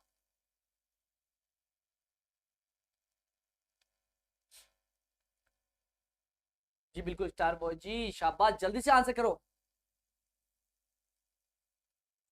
लालदास, लालदास, लालदास। तो ध्यान रखना, मध्यकालीन मेवात के जो प्रसिद्ध संत हैं वो कौन थे भैया? लालदास। और ये वही लालदास है जिन्होंने लालदासी संप्रदाय की स्थापना भी की थी, ठीक है। अगर हम इनकी भी बात करें तो इनका जन्म कहाँ हुआ था भैया? तो इनका जन्म हुआ था कौन सी जगह? अलवर में। अब अलवर तो हमें भी पता है सर, अलवर मेवात है तो अलवर वहीं पर होगा, अलवर में। लेकिन भैया अलवर के अंदर कहाँ पर हुआ था? धौलादूब गाँव के अंदर। कहाँ पर हुआ था? धौलादूब के अंदर, ठीक है। इनके पिताजी का नाम क्या था? तो इनके हाँ, बचपन का नाम कर लें पहले, बचपन का नाम पूछा जाता है यहाँ से। पिताजी का नाम भी बात करेंगे, पिताजी का नाम क्या था? चलो, इनका बचपन का नाम हो गया, ठीक है भैया, लालदास हो गया। इनका बचपन के नाम कौन बताएगा जल्दी से? इनकी मृत्यु की बात करें यहाँ पर, तो मृत्यु कहाँ हुई थी इनकी? तो मृत्यु हुई थी भैया इनकी कहाँ पर? तो ध्यान रखना, नगला। कहाँ पर? नगला, भरतपुर। कहाँ पर पड़ता है भैया? भरतपुर के अंदर। यहाँ पर इनकी मृत्यु होती है, ठीक है। शाबाश। मेव जाति वाले, हाँ, तो आपके अलवर मेवात में तो मेवी जाति आती है ना, तो यहाँ तो वैसे ही समझ जाना है। चलो जी, नगला भरतपुर के अंदर इनकी मृत्यु हो जाती है। अगला प्रश्न क्या है आपका? अगला प्रश्न, माँ बाप के साथ आपका सलूक वो कहानी है जिसे आप स्वयं लिखते हैं और आपकी संतान आपको पढ़कर सुनाती है। आवाज का लहजा एक पल में बता देता है कि रिश्ता कितना गहरा है। जय श्री कृष्ण जी, बिल्कुल वेलकम है आपका इन सुंदर लाइनों के साथ। चलो, अगला प्रश्न क्या है आपका? हाँ जी, नगला भरतपुर के अंदर। अगला प्रश्न आपका क्या है यहाँ से कि मीराबाई के पिताजी का नाम क्या था? तो मीराबाई के पिताजी का नाम क्या था? भीम सिंह था, सवाई जय सिंह था, कर्ण सिंह था, या रतन सिंह था? तो क्या था भैया? रतन सिंह था। जब पिताजी का नाम पूछा है तो मम्मी का नाम भी बता दो फिर। मम्मी का नाम क्या था इनका? तो मम्मी का नाम क्या था भैया? इनकी माता जी का नाम क्या था? कौन बताएगा? आप लोग बताओगे भैया, ठीक है। माता जी का नाम क्या था? कंवर सिंह था, कंवर वीर कुंवारी, सॉरी, क्या नाम था? वीर कुंवारी, ठीक है। वीर कुंवर इनकी माताजी का नाम था। वहीं हम बात करें इनके पिता पति की, तो पति का नाम क्या था भैया? भोजराज था। क्या नाम था? भोजराज। अब यहाँ से आपके इसके बचपन का नाम पूछा जाता है, तो बचपन का नाम तो क्या था इनका भैया? बचपन का नाम तो दो नाम मिलते हैं इनके, कि क्या क्या मिलते हैं भैया बचपन का नाम? तो एक तो पैमल मिलता है, ठीक है, क्या मिलता है? एक तो पैमल मिलता है, और एक खुशबूबाई मिलता है, ठीक है। एक क्या मिलता है? खुशबू मिलता है, खुशबू। क्या मिलता है? खुशबू, खुशबू नहीं, खुशबू मिलता है इनका बचपन का नाम। अगर इनके गुरु की बात करें तो गुरु भी इनके क्या थे? दो गुरु थे, ठीक है। एक तो गुरु कैसे थे इनके? आध्यात्मिक गुरु थे, ठीक है, या फिर कहें हाँ, आध्यात्मिक गुरु मान लो, ठीक है। इसके बाद हम लोग बात करें रैदास जी, तो क्या थे भैया? इसके आध्यात्मिक गुरु थे। वहीं हम बात करें बचपन के गुरु के नाम की, तो बचपन का गुरु का नाम तो आप लोग बताओगे भैया कौन थे, ठीक है। तो ध्यान रखना कौन थे? गजाधर जी। कौन थे? गजाधर जी, ठीक है। आगे बात समझ में यहाँ से? चलो जी, हाँ जी, पेमल इनकी क्या थी भैया? इनका बचपन का नाम था। और खुशबू बाई भी इनका बचपन का नाम मिलता है। और वीर कवरी इनकी माता जी का नाम मिलता है, ठीक है। तो यहाँ से राइट आंसर क्या होगा आपका? ऑप्शन नंबर 4 यहाँ से करेक्ट आंसर हो जाएगा। चलो जी, अगला प्रश्न क्या है आपका? तो पाटोदा के लुंगड़ों के लिए जाना जाता है, पाटुदा के लुंगड़ों के लिए क्या जाना जाता है? थानागाजी अलवर, मांगरोल कोटा, लक्ष्मणगढ़ सीकर, या फिर आपका सांगानेर जाना जाता है जयपुर का। तो सोच समझ के आंसर देना। सबसे पहले जवाब आया है मनीष मीना जी का। चलो जी, बी आंसर में क्या है? मांगरोल कोटा। चलो जी, तो चिपकाओ यहाँ से करेक्ट आंसर क्या होगा? Very C answer. सी में क्या है भैया? सा लक्ष्मणगढ़ सीकर। सभी के यही आ रहे क्या सबसे ज्यादा? यानी कि मुर्गे भी यही लोग बनेंगे जल्दी से। चलो चिपकाओ तो जल्दी से जल्दी आंसर। शाबाश, सी आंसर करेक्ट आंसर होगा। तो ध्यान रखना, आपको भी ध्यान रखना, जो ये पाटुदा के लुंगड़े है ना, लुंगड़ो के लिए जो जाना जाता है वो जाना जाता है लक्ष्मणगढ़ सीकर जाना जाता है। कौन सा क्षेत्र जाना जाता है? लक्ष्मणगढ़ सीकर जाना जाता है। तो आंसर सी यहाँ से आपको क्या होगा? करेक्ट आंसर होगा। हम लोग बात करें यहाँ से अगले प्रश्न की। तो अगला प्रश्न आपका क्या है कि अमर शाही पगड़ी कहाँ की प्रसिद्ध है? तो अमर शाही पगड़ी का नाम बताना है जल्दी से, कहाँ की प्रसिद्ध है? निक्कू जी। अब ध्यान रखना है निक्कू जी का, है ना, इनको ही करना है। आप टारगेट यही रहेंगे, आप गलत करो आंसर, देखते हैं आपको। चलो, और एक अनेक अभी तो 70 प्रश्न है, तो अभी तो कौन सा चला है? 26 वाला चला है। एक अनेक प्रश्न तो आएगा। अन्य सैनी जी, बिल्कुल सी आंसर, वेरी गुड। हाँ, चलो चलो चलो चलो, शाबाश, जल्दी से चलो। अमर शाही पगड़ी कहाँ की प्रसिद्ध है? तो अमर शाही जो आपकी पगड़ी है ना, वो कहाँ की प्रसिद्ध है भैया? उदयपुर की प्रसिद्ध है। कहाँ की प्रसिद्ध है? उदयपुर की। यानी कि करेक्ट आंसर क्या होगा आपका? ऑप्शन ए आपका यहाँ से करेक्ट आंसर। सी कौन कर रहा था? संध्या जी, पकड़ो इसको जल्दी से। जोधपुर की। यानी कि पगड़ी वहां ज्यादा पहनते, तो वहीं की अमर शाही भी वही की है ना। खड़े करो इसको, जल्दी से खड़े करो, खड़े हो जाओ। और 2 प्रश्न तक खड़े रहेंगे आप, है ना, जब तक नहीं बैठेंगे, जब तक करेक्ट आंसर नहीं करोगे। नहीं नहीं, अब आग दिखाने से कुछ नहीं होगा, चुपचाप खड़े हो जाओ अपनी जगह पे। अगला प्रश्न क्या है? अगला प्रश्न है आपका कि उदयपुर की प्रसिद्ध कठपुतलियां किस वृक्ष की लकड़ी से बनाई जाती है? तो लकड़ी बतानी है, कौन सी? खैर होगी, पलाश होगी, टिमरू होगी, या फिर आडू होगी? तो कौन सी होगी? जल्दी से बता दो यहाँ से करेक्ट आंसर। ईमानदारी के साथ खड़े रहना, ये नहीं हमारी क्लास का ये असूल है, ध्यान रख लेना। चुपचाप अपनी जगह पे खड़े होंगे। अगले अगले 2 प्रश्न जब तक करेक्ट नहीं करेंगे तब तक बैठेंगे नहीं आप, अपनी ईमानदारी के साथ। आपकी ईमानदारी आपके साथ होनी चाहिए। चलो जी, यहाँ से सभी डी आंसर कर रहे हैं, तो पक्का ध्यान रखना। जो कठपुतली है किसकी भैया? उदयपुर की, है ना। वो किस लकड़ी की बनाई जाती है? तो ध्यान रखना, आड़ू लकड़ी की बनाई जाती है। करेक्ट आंसर क्या होगा? यहाँ से ऑप्शन 4 आपका करेक्ट आंसर हो जाएगा। चलो, अगला प्रश्न क्या है आपका यहाँ से कि राजस्थान स्कूल ऑफ आर्ट, जिसको हुनरी मदरसा भी बोला जाता है, कि इसकी स्थापना किसने की थी? तो इसकी स्थापना किसके द्वारा की गई थी? माधो सिंह के द्वारा, ईश्वरी सिंह के द्वारा, राम सिंह के द्वारा, या फिर किसके द्वारा भैया? प्रताप सिंह के द्वारा। तो किसके द्वारा की गई थी? ओहो, ये तो आंसर भाई साहब खतरनाक है। हाँ, बिल्कुल शाबाश, ये तो बेईमान की बादशाह है। शाबाश, सी आंसर यहाँ से। चलो जी, चलो, एक आंसर तो आ गया आपका करेक्ट। यानी कि किसके द्वारा स्कूल ऑफ आर्ट्स की जो स्थापना की गई थी वो राम सिंह द्वितीय के द्वारा की गई थी। ठीक है, और राम सिंह द्वितीय के द्वारा ही किसकी भी भैया? तो ध्यान रखना, राम प्रकाश थिएटर। राम प्रकाश थिएटर, याद है ना, राम प्रकाश थिएटर। ये भी प्रश्न पूछा जाता है कि राम प्रकाश थिएटर की स्थापना किसके द्वारा की गई? तो ये भी स्थापना किसके द्वारा की गई थी? राम सिंह के द्वारा ही। ठीक है, अपना गलत है जीत यादव जी। अच्छा, इन्होंने गलत किया था क्या? पहले ही डिलीट मार दिया। चलो जी, राम प्रकाश थिएटर जयपुर, हाँ, इसकी भी स्थापना राम सिंह द्वितीय के द्वारा ही की गई थी। अगला प्रश्न क्या है आपका? हुल्ला सम्मेलन किसके प्रयासों का परिणाम है? जो हुल्ला सम्मेलन है ये किसके परिणामों का प्रयास वो है भैया? प्रयासों का परिणाम है। सवाई जयसिंह का है, या फिर कहें आगे जाओगे क्या? आगे जाना थोड़ी है, यहीं रुक जाए। करेक्ट है क्या? हाँ बिल्कुल, महाराणा फतेह सिंह, वेरी गुड, शाबाश। ये क्या, ये आंसर कर दो सारे के सारे। क्या हो गया आपको भाई? क्या नाम था उनका? तो नवीना जी तो भी बता रही है। किसको मानो भैया? फतेह सिंह को मानो, जय सिंह को मानो? वो अकेली खड़ी हुई है, ठीक है, और आप सब उसके विपक्ष में खड़े हुए हो। अरे भैया ध्यान रखना, ये एक और आ गया, कि मैंने सोचा सी वाला और आ गया एक भैया। अरे फतेह सिंह नहीं है, स्टार बॉय जी, ध्यान रखना, सवाई जय सिंह होगा। उल्लास सम्मेलन किसके प्रयासों का परिणाम है? सवाई जय सिंह के प्रयासों का परिणाम है भैया। कहाँ होता है? भीलवाड़ा के अंदर होता है, क्योंकि भीलवाड़ा के अंदर पड़ता है हुल्ला जगह। ठीक है, तो वहीं पर होता है भीलवाड़ा के अंदर। कब होता है तो पता है आपको? कब होता है? 1734 के अंदर। कब होता है? 1734 के अंदर होता है। करेक्ट आंसर क्या होगा यहाँ से? हाँ जी, 17 जुलाई 1734 को। अगला प्रश्न क्या है आपका? अगला प्रश्न कि यह किसने कहा था कि राणा सांगा सैनिक का भग्नावशेष था? ये कहने वाला कौन था? कि किसने कहा कि राणा सांगा सैनिक का भग्नावशेष था? तो जल्दी से करेंगे यहाँ से। करेक्ट आंसर क्या होगा? वेरी गुड, गलत हो गया, नंबर कट गए। हाँ, नेगेटिव में गए, मुर्गा बन जाना जल्दी से गलत करने वालों। करेक्ट आंसर क्या होगा कि यह किसने कहा कि राणा सांगा सैनिक का भग्नावशेष था? तो ये कहने वाला कौन था? आप लोग नहीं थे, ठीक है, ये कहने वाला कर्नल टॉड था। ठीक है, ऑप्शन 2 यहाँ से क्या होगा, करेक्ट आंसर होगा। चलो जी, अगला प्रश्न क्या है आपका, अगला प्रश्न है यहाँ से कि हाड़ौती का सुरंगा मेला कहा जाता है। हाड़ौती का सुरंगा जो मेला है वो किस मेले को कहा जाता है, पुष्कर के मेले को कहा जाता है, चंद्रभागा मेले को कहा जाता है, तो रामदेवरा तो आएगा ही नहीं। करेक्ट आंसर क्या होगा यहाँ से भैया, जल्दी से बता दो। पर्वतसर, शाबाश। कौन सा है भैया, चंद्रभागा मेला, सोच लो, शाबाश। B answer, B answer. भाई ये तो पढ़े लिखे हैं सारे के सारे, है ना। चलो जी, पता नहीं हम ही कहाँ से आ गए। करेक्ट आंसर क्या हो जाएगा आपका, चंद्रभागा मेला है, जिसको क्या कहा जाता है, सुरंगा मेला भी कहा जाता है। अगला प्रश्न क्या है आपका यहाँ से, अगला प्रश्न है कि तिल चौथ, संकट चौथ जिसको कहते हैं, मनाई जाती है। चलो जल्दी से बताओ। हाँ जी, कुंवारी लड़कियां तो किस लिए मनाती है, इसका व्रत क्यों रखती है तिल चौथ का, और किसके लिए जी।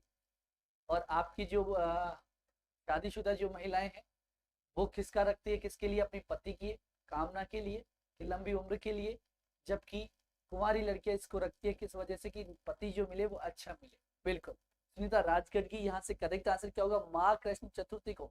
सोच लो भाई यहाँ से करेक्ट आंसर क्या होगा, तो ध्यान रखना, माघ महीने के अंदर कृष्ण पक्ष की चतुर्थी को मनाई जाती है आपकी तिल चौथ। अगला प्रश्न क्या है, अगला प्रश्न है आपका, राजस्थान में सातुड़ी तीज नामक त्योहार मनाया जाता है। चलो जी, अब चिपकाओ, यहाँ से वापिस से आ गया नहीं, ठीक है। राजस्थान में सातुड़ी तीज नामक जो त्योहार है वो मनाया जाता है कार्तिक कृष्ण तृतीया को, कार्तिक शुक्ल, भाद्रपद शुक्ल, या फिर भाद्रपद कृष्ण तृतीया को। चलो जी, यहाँ जल्दी से बताओ, सातुड़ी तीज करेक्ट आंसर आना चाहिए यहाँ से। सातुड़ी तीज कब आती है, जल्दी से आंसर चिपकाओ यहाँ से। अरे भादवे के महीने में आती है सातुड़ी, और कौन से महीने में आती है भैया, अरे दूसरी, इसको कौन सी तीज भी बोलते हैं, बड़ी तीज भी बोलते हैं। कितनी बार हमने आपको बताया, फिर भी गलत करोगे क्या, जल्दी से बताओ, जल्दी से करेक्ट आंसर, करेक्ट आंसर क्या होगा, चिपकाओ जल्दी से आंसर यहाँ पर। बिल्कुल शाबाश, करेक्ट आंसर क्या होगा, जल्दी से बता दो ना, करेक्ट आंसर यहाँ से। चलो जी, चलो चलो जी, चलो जल्दी से बताओ।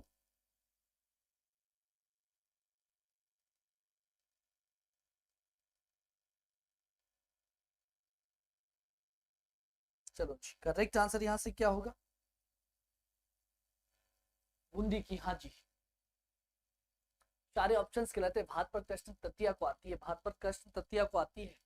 चलो जी, सातुड़ी करली तीज, बूढ़ी तीज, भाद्रपद कृष्ण तृतीया को। तो यहाँ पर नहीं है कि भाद्रपद कृष्ण तृतीया है, नहीं है कि यहाँ पर ऑप्शन देखो जल्दी से, देव बाबू जी, भादवे महीने की कृष्ण तृतीया को, बिल्कुल शाबाश जी में यही तो है।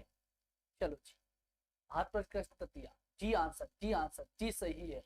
अभी आपने क्या बताया था वहां पर क्या बताया था आपने, चलो जी, मैंने कहा था बार बार आपसे कि भाद्रपद कृष्ण तृतीया को आती है आपकी सातुड़ी तीज, बड़ी तीज, संजू जी, है ना। तो वहां पर आपने क्या करवाया था मुझे, बार बार मैं बोल रहा था पर आपने नहीं मान रहे थे ना आप लोग मेरे, एक में वापस आने दो उस प्रश्न पे।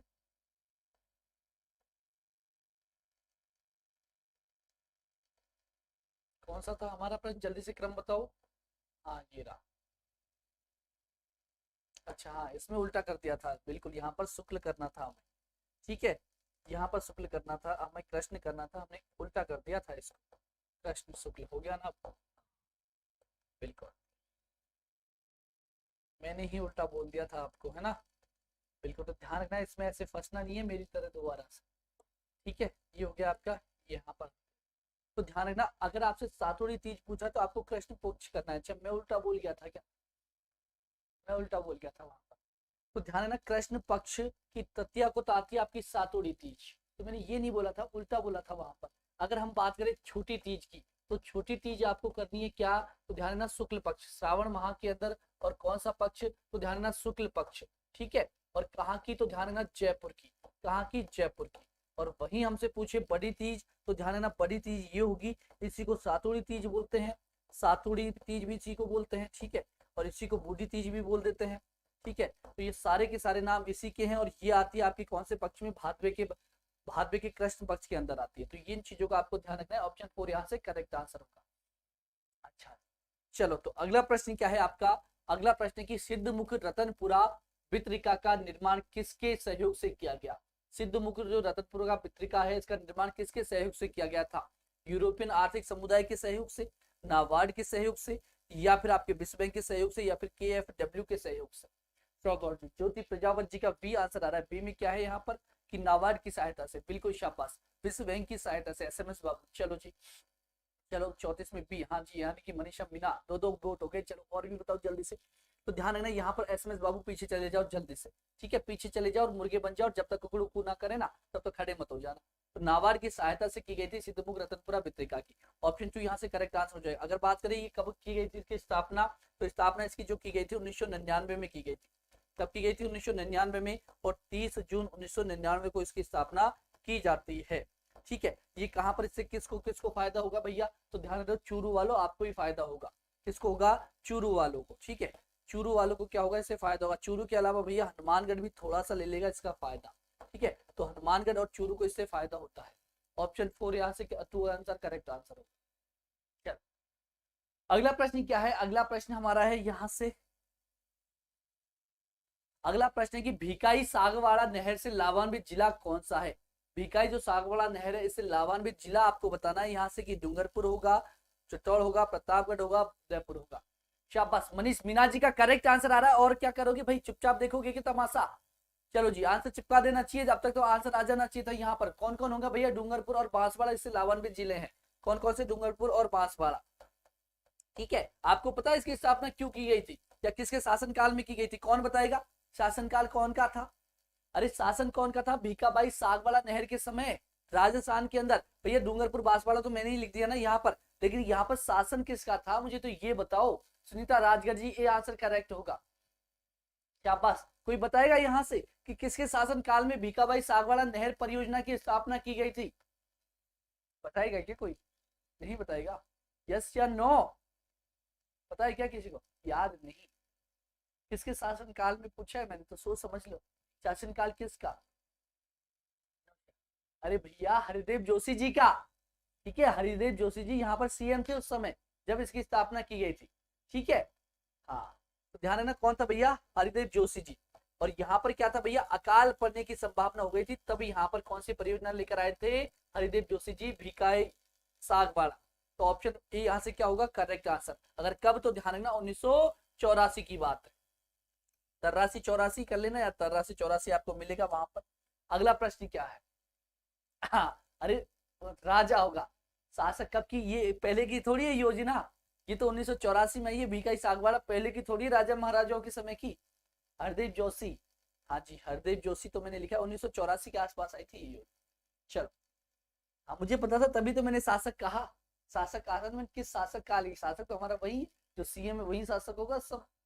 चलो अगला प्रश्न क्या है आपका, राजस्थान में कौन सा बांध मूल रूप से आदिवासी क्षेत्रों में सिंचाई व विद्युत उपलब्धि के लिए बनाया गया है।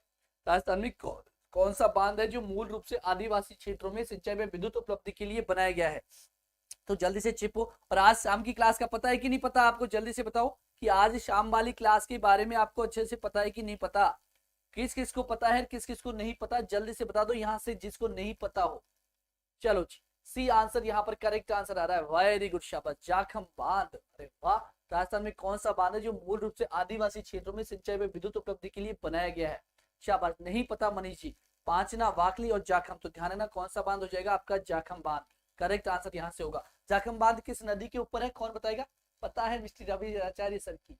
हाँ तो ध्यान रखना, आज शाम को 7 बजे आपकी स्पेशल क्लास होने वाली है, जिसके अंदर रीट, आपकी सेकंड ग्रेड, एलडीसी सभी को कवर करते हुए वो क्लास बनाई गई है। लगभग आपको 500 प्रश्न उस क्लास के अंतर्गत देखने को मिल जाएंगे, मैंने सब पता है।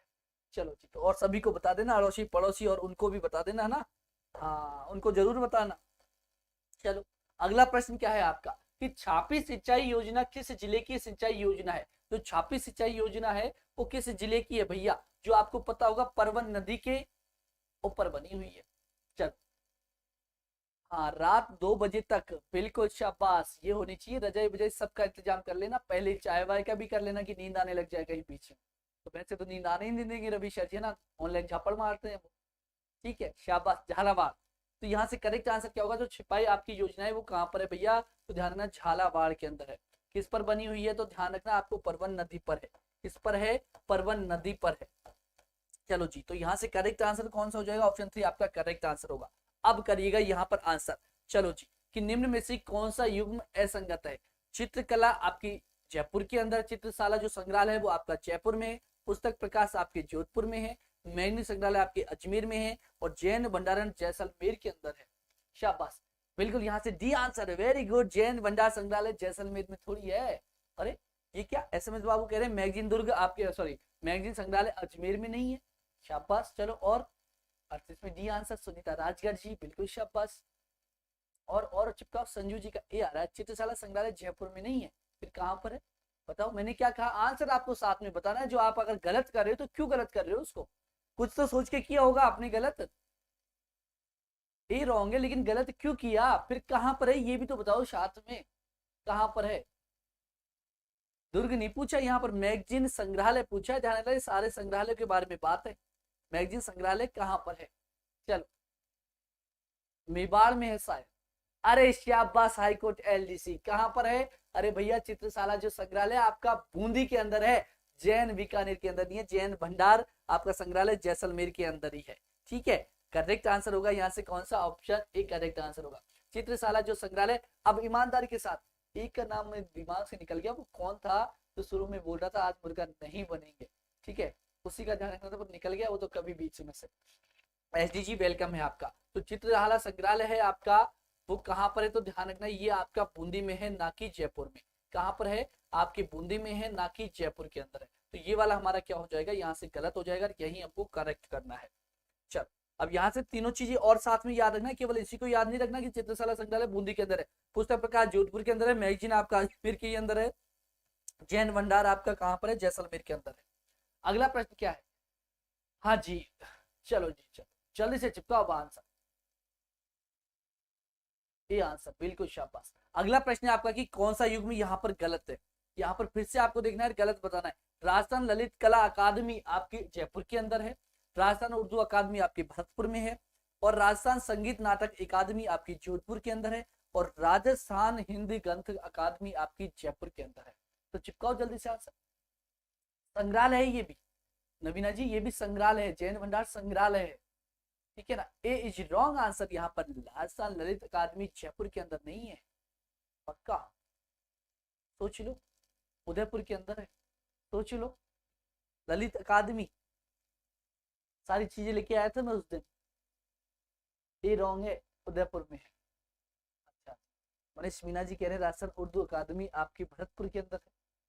अरे भैया ए आंसर सही है, उदयपुर में नहीं है, जयपुर में है। राजस्थान ललित अकादमी आपकी यहाँ पर है। ललित कला अकादमी की बात करें तो आपका जो झालाना एरिया पड़ता है वहां पर है राजस्थान ललित कला अकादमी, ठीक है। और राजस्थान उर्दू कला अकादमी भी आपके जयपुर के अंदर ही है, कहां पर आपके जयपुर के अंदर ही है, ठीक है ना, ये भी आपके जयपुर के अंदर है। हाँ जी, ऑप्शन बी संजू जी ए पक्का, राजस्थान ललित कला अकादमी आपके जयपुर में, ध्यान रख लेना। करेक्ट आंसर यहाँ से क्या होगा, राजस्थान उर्दू कला भी आपके जयपुर के अंदर है, राजस्थान संगीत नाटक अकादमी आपके जोधपुर के अंदर है, और हिंदी ग्रंथ अकादमी आपकी फिर से आपके जयपुर के अंदर है। और ये सारी जो अकादमी बनी हुई है ना, जो आपका झालाना वाला क्षेत्र है वहां पर है, ठीक है, जो आपका झालाना वाला क्षेत्र है वहां पर है। करेक्ट आंसर क्या होगा, यहाँ से हमारा ऑप्शन बी करेक्ट आंसर होगा। चलो जी, अगला प्रश्न क्या है आपका, अगला प्रश्न क्या है, अक्कड़ बक्कड़ कांजी दड़ो दड़ी मार कायड़ो आदि क्या है ये। अक्कड़ बक्कड़ कांजी दड़ो दड़ी मार कायड़ो ये क्या है। आगे क्यों देखोगे आप, तो आगे तो जाना ही नहीं है, मैं बार बार टोकता हूँ आपको इस बात के लिए, बार बार टोकता हूँ, चाहे आप लेट आंसर दे दो लेकिन पहले प्रश्न को अच्छे से पढ़ो कि प्रश्न में क्या है, क्योंकि हम अक्सर क्या जल्दबाजी में कि आंसर हमें आता है और आंसर आप गलत करके आते हैं। तो यही चीज को लिए मैं बार बार आपको टोकता हूँ कि चाहे आप लेट आंसर कर दो, 10 सेकंड ज्यादा ले लो, लेकिन आंसर करेक्ट करके आओ, क्योंकि एग्जाम में एक प्रश्न ना जहां सही होता था वहां नेगेटिव में चला जाएगा। सोचो कितना नुकसान, डबल नुकसान हो गया, जहां हमारा नंबर बढ़ना चाहिए था वहां पर बल्कि जो सही था ना उसमें से भी कटवा दिया नंबर। चलो, तो यहाँ से करेक्ट आंसर क्या होगा, लोकगीत कौन कर रहा है ये, पूजा जी। अरे अक्कड़ बक्कड़ लोहा अक्कड़, हाँ खेल, खेलों के नाम, ये देसी खेल है राजस्थान के, ठीक है, सारे के सारे क्या है राजस्थान के देसी खेल है, ध्यान रख लेना। अब आप लोग सिटी में रहो, आप लोग तो कहाँ से खेलोगे, गांव वालों से पूछो, सब आता है उनको। अगला प्रश्न क्या है यहाँ से आपका, अगला प्रश्न है, हाँ बचपन में खेले होंगे, शाबाश, अक्कड़ बक्कड़ बम्बे बो 80-90 पूरे 100, हाँ चलो आ जाओ फिर। डीम्ड विश्वविद्यालय जैन विश्व भारती किस संत की प्रेरणा से स्थापित किया गया। डीम्ड विश्वविद्यालय जैन विश्व भारती किस संत की प्रेरणा से स्थापित किया गया था? किसकी से किया गया था? आचार्य श्री तुलसी की से, आचार्य महाप्रज्ञ की से, आचार्य श्री भिक्षु शर्मा से, या फिर सुदास सागर जी से? चिपकाओ यहाँ से जल्दी से। भिक्षु की से, भिक्षु जी कहाँ पर है? यहाँ पर। अच्छा यहाँ पर भिक्षु जी इधर है क्या? तो ये तो पक्का ही गलत है आपका। ठीक है, शाबाश भिक्षु जी, शाबाश Sandhya ji, very good. C answer और बी आंसर। तुलसी, तुलसी कौन से में भैया? ए में है, वेरी गुड, शाबाश। चलो जी दीपक जी, तो ध्यान रखना यहाँ से सारे के सारे बी और सी और डी वाले चुपचाप खड़े हो जाओ अपनी जगह पर। ध्यान रखना जैन जो विश्वविद्यालय जहाँ पर जैन विश्व भारती है, किस संत की प्रेरणा से स्थापित किया गया था? तो आचार्य श्री तुलसी की प्रेरणा से किया गया था। करेक्ट आंसर क्या होगा यहाँ से? Option A. कब किया था? 1970 में किया था।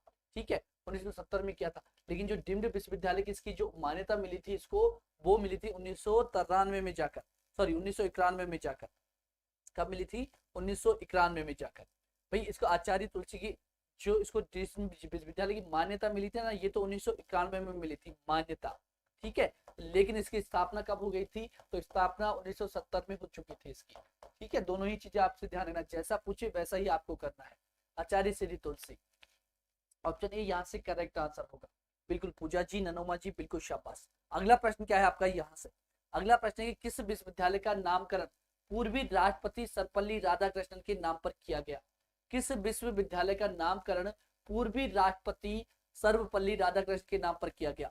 राष्ट्रीय विधि विश्वविद्यालय जोधपुर, राजस्थान आयुर्वेद विश्वविद्यालय जोधपुर, केंद्रीय विश्वविद्यालय अजमेर, या फिर राजस्थान स्वास्थ्य विश्वविद्यालय आपका कौन सा हो जाएगा? कहाँ का है भैया? जयपुर का है। चलो आयुर्वेद विश्वविद्यालय पक्का, D answer. Yes yes yes, very good Sunita ji. जी हाँ, आपकी राजस्थान जी के सभी के लिए है ये वाली क्लास। और अगले संडे को जो क्लास होगी वो आपकी सेकंड ग्रेड को भी ध्यान में रखते हुए एक एक टॉपिक पे मैं सारे टॉपिक्स में क्वेश्चन उठाने की कोशिश कर रहा हूँ कि सारे टॉपिक्स का सिलेबस सामने रखकर कि इस टॉपिक में से 5 क्वेश्चन, इस टॉपिक में से 5 क्वेश्चन, तो सारे टॉपिकों को कवर करने की कोशिश की जाएगी अगले संडे की क्लास। चाहे आपकी तीनों ही सब्जेक्ट की, हिस्ट्री की भी, आर्ट एंड कल्चर की भी, और आपकी ज्योग्राफी की भी, सारे टॉपिक्स कवर करेंगे हम लोग। तो यहाँ पर बी पक्का होगा, करेक्ट आंसर है आपका। तो राजस्थान आयुर्वेद जो विश्वविद्यालय जोधपुर है, इसका नाम सर्वपल्ली राधाकृष्णन के नाम पर रखा गया है, यानी कि 2 आंसर यहाँ से क्या होगा? हमारा करेक्ट आंसर होगा। लेकिन ध्यान रखना, अगर हम भारत देश की बात करें तो ये दूसरे नंबर का है। ठीक है, भारत देश की बात करें तो भारत का दूसरा आयुर्वेदिक क्या है भैया? ये विश्वविद्यालय है। ठीक है सर, एडमिट कार्ड कब रोएंगे? जल्दी से रोने वाले हैं, घबराओ मत तो आप, है ना। सेकंड ग्रेड का आपको भी देना है क्या?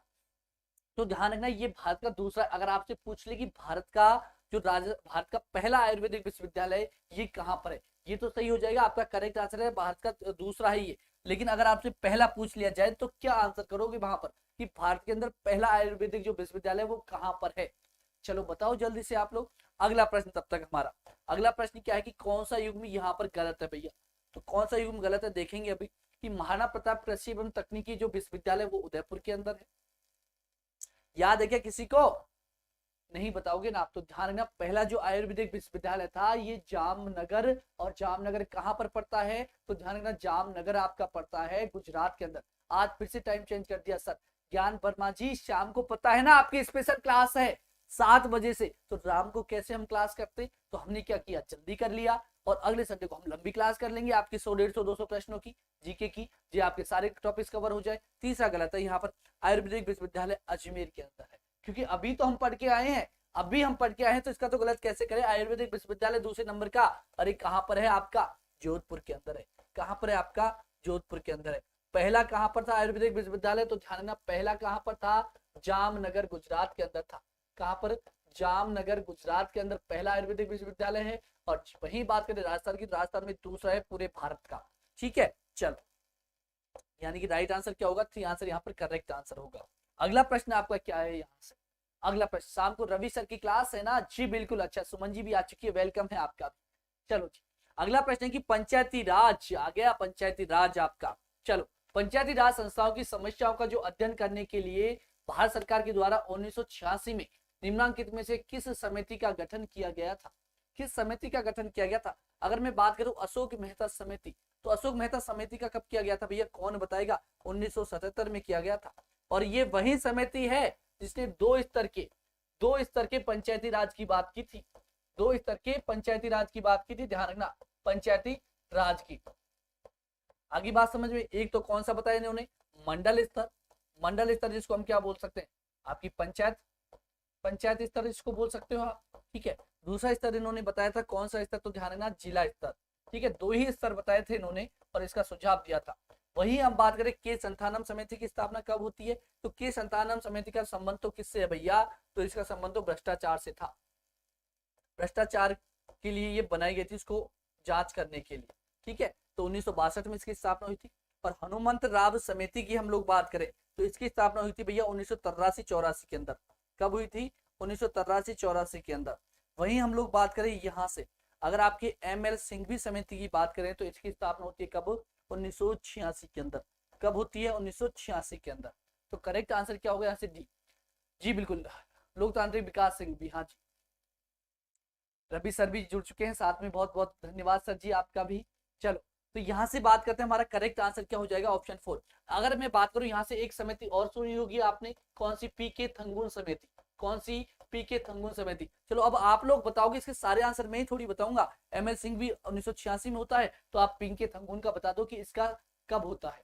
शाबाश, चलो जी। 1985-86 दोनों में मिल जाएगा, लेकिन आपको यहाँ पर 1986 इसीलिए दिया है, 1985-86 हम पढ़ते हैं इसका, ठीक है। तो 1985-86 के अंदर हम इसी को मानेंगे, ML सिंघवी समिति को यहाँ पर, क्योंकि अशोक मेहता समिति का गठन होता है 1977 में, के संतानम का होता है 1962 में, और हनुमंत राव समिति का होता है 83-84, लेकिन यहाँ पर 86 दे रखा है, ठीक है, ठीक है जी बिल्कुल सर। 1986 के अंदर, ध्यान रखना 1986 के अंदर कौन सी मानेंगे हम यहाँ पर, ML सिंघवी, क्योंकि 1985-86 में इसी का गठन हुआ था। चलो अगला प्रश्न क्या है आपका यहाँ से, तो अगला प्रश्न है आपका कि मनरेगा कार्यक्रम का क्रियान्वयन किसके द्वारा किया जाता है, पंचायत समिति के द्वारा, जिला परिषद के द्वारा, ग्राम पंचायत के द्वारा, या फिर जिलाधीश के द्वारा। अनुकवर जी वेरी गुड मॉर्निंग। चलो शाबाश, जल्दी से आंसर करेंगे सभी। और हाँ, शाम को मैंने आपसे बार बार बोल चुका हूं 3 बार, और अभी भी आपको ध्यान में रखना है कि जिनका फ्रेंड सर्किल है ना, जिनके पास ग्रुप्स हैं बहुत सारे, उनमें क्लास को जरूर शेयर करना है, क्योंकि 7 बजे आज की ये जो क्लास है ना, धमाकेदार एंट्री के साथ होनी चाहिए, ठीक है। समझ में आ गई ना बात सबको अच्छे से। तो चलो जल्दी से बताएंगे आप लोग कि मनरेगा कार्यक्रम का क्रियान्वयन किसके द्वारा किया जाता है, पंचायत समिति के द्वारा, तो किसके द्वारा किया जाता है, ग्राम पंचायत के द्वारा। मनरेगा कार्यक्रम का क्रियान्वयन जो किया जाता है, ग्राम पंचायत करके आओगे क्या, ग्राम पंचायत करके आओगे, चलो जी, हाँ सभी को लेकर आना है, पक्का ग्राम पंचायत करके आओगे, नहीं मानोगे, अरे भैया चलो कोई बात नहीं, अब आप ही नहीं मानोगे तो आपकी बात तो माननी पड़ेगी। अगर हम बात कर लेते हैं यहाँ पर मनरेगा की, तो मनरेगा का नाम पहले क्या था, जब इसको स्टार्टिंग किया गया था तब नरेगा के नाम से इसको स्टार्ट किया गया था। किस नाम से, नरेगा के नाम से भैया। कब, तो ध्यान रखना, नरेगा के लिए 2-3 प्रश्न आपके ऐसे बनते हैं। तो ये जो पारित किया गया था ये वाला अधिनियम, वो तो पारित किया गया था 2005 में। कब किया गया था, 2005 में, ठीक है। संसद के द्वारा जो इसको पारित किया था वो 2005 में किया था। अब यहां से बात करें कि इसको लागू कब किया, तो लागू जो किया गया था, सर गलत करवाओ मैं जाऊं, हाँ जी चलो, अरे सही है आपका, ध्यान है ना, ग्राम पंचायत 3 में। अगर बात करें 2005 के अंदर तो क्या हुआ था भैया, संसद ने ये पारित किया था, लेकिन इसको प्रारंभ कब किया था, लागू कब किया था, तो लागू इसको किया था भैया 2006 के अंदर। कब किया था, 2006 के अंदर। और 2006 के अंदर कब भैया, तो आपको पता होगा कब भैया, 2 फरवरी 2006। और इसी का नाम फिर कब आई, कौन सी जयंती आई आपकी, गांधी जयंती आई। कब क्या आई, गांधी जयंती आई। और गांधी जयंती कब आती है आपको पता है, जैसे 2 अक्टूबर को आती है, 2 अक्टूबर को आती है। जब 2 अक्टूबर कौन सा वाला पर, तो ध्यान रखना ये था भैया कौन सा आपका, 2009 वाला। और इसको नाम इसका क्या कर दिया गया, इसका नाम कर दिया गया मनरेगा। क्या कर दिया गया, मनरेगा। तो यहाँ से 2-3 प्रश्न जो बनते हैं आपके नरेगा से, प्रारंभ इसका नरेगा के नाम से हुआ था, और इसको 2009 के अंदर जाकर क्या कर दिया, मनरेगा कर दिया, ठीक है। तो सारी बातें यहाँ से क्या रखोगे आप लोग, ध्यान रखोगे। तो करेक्ट आंसर यहाँ से क्या होगा कि मनरेगा कार्यक्रम का क्रियान्वयन किसके द्वारा किया गया, ग्राम पंचायत के द्वारा किया गया। इसको पारित कब किया गया ये वाला कानून, तो संसद ने 2005 में इसको पारित किया था। लागू कब किया इसको, तो 2006 के अंदर, 2 फरवरी 2006 को इसको लागू किया, और 2 अक्टूबर 2009 में जाकर क्या कर दिया इसको।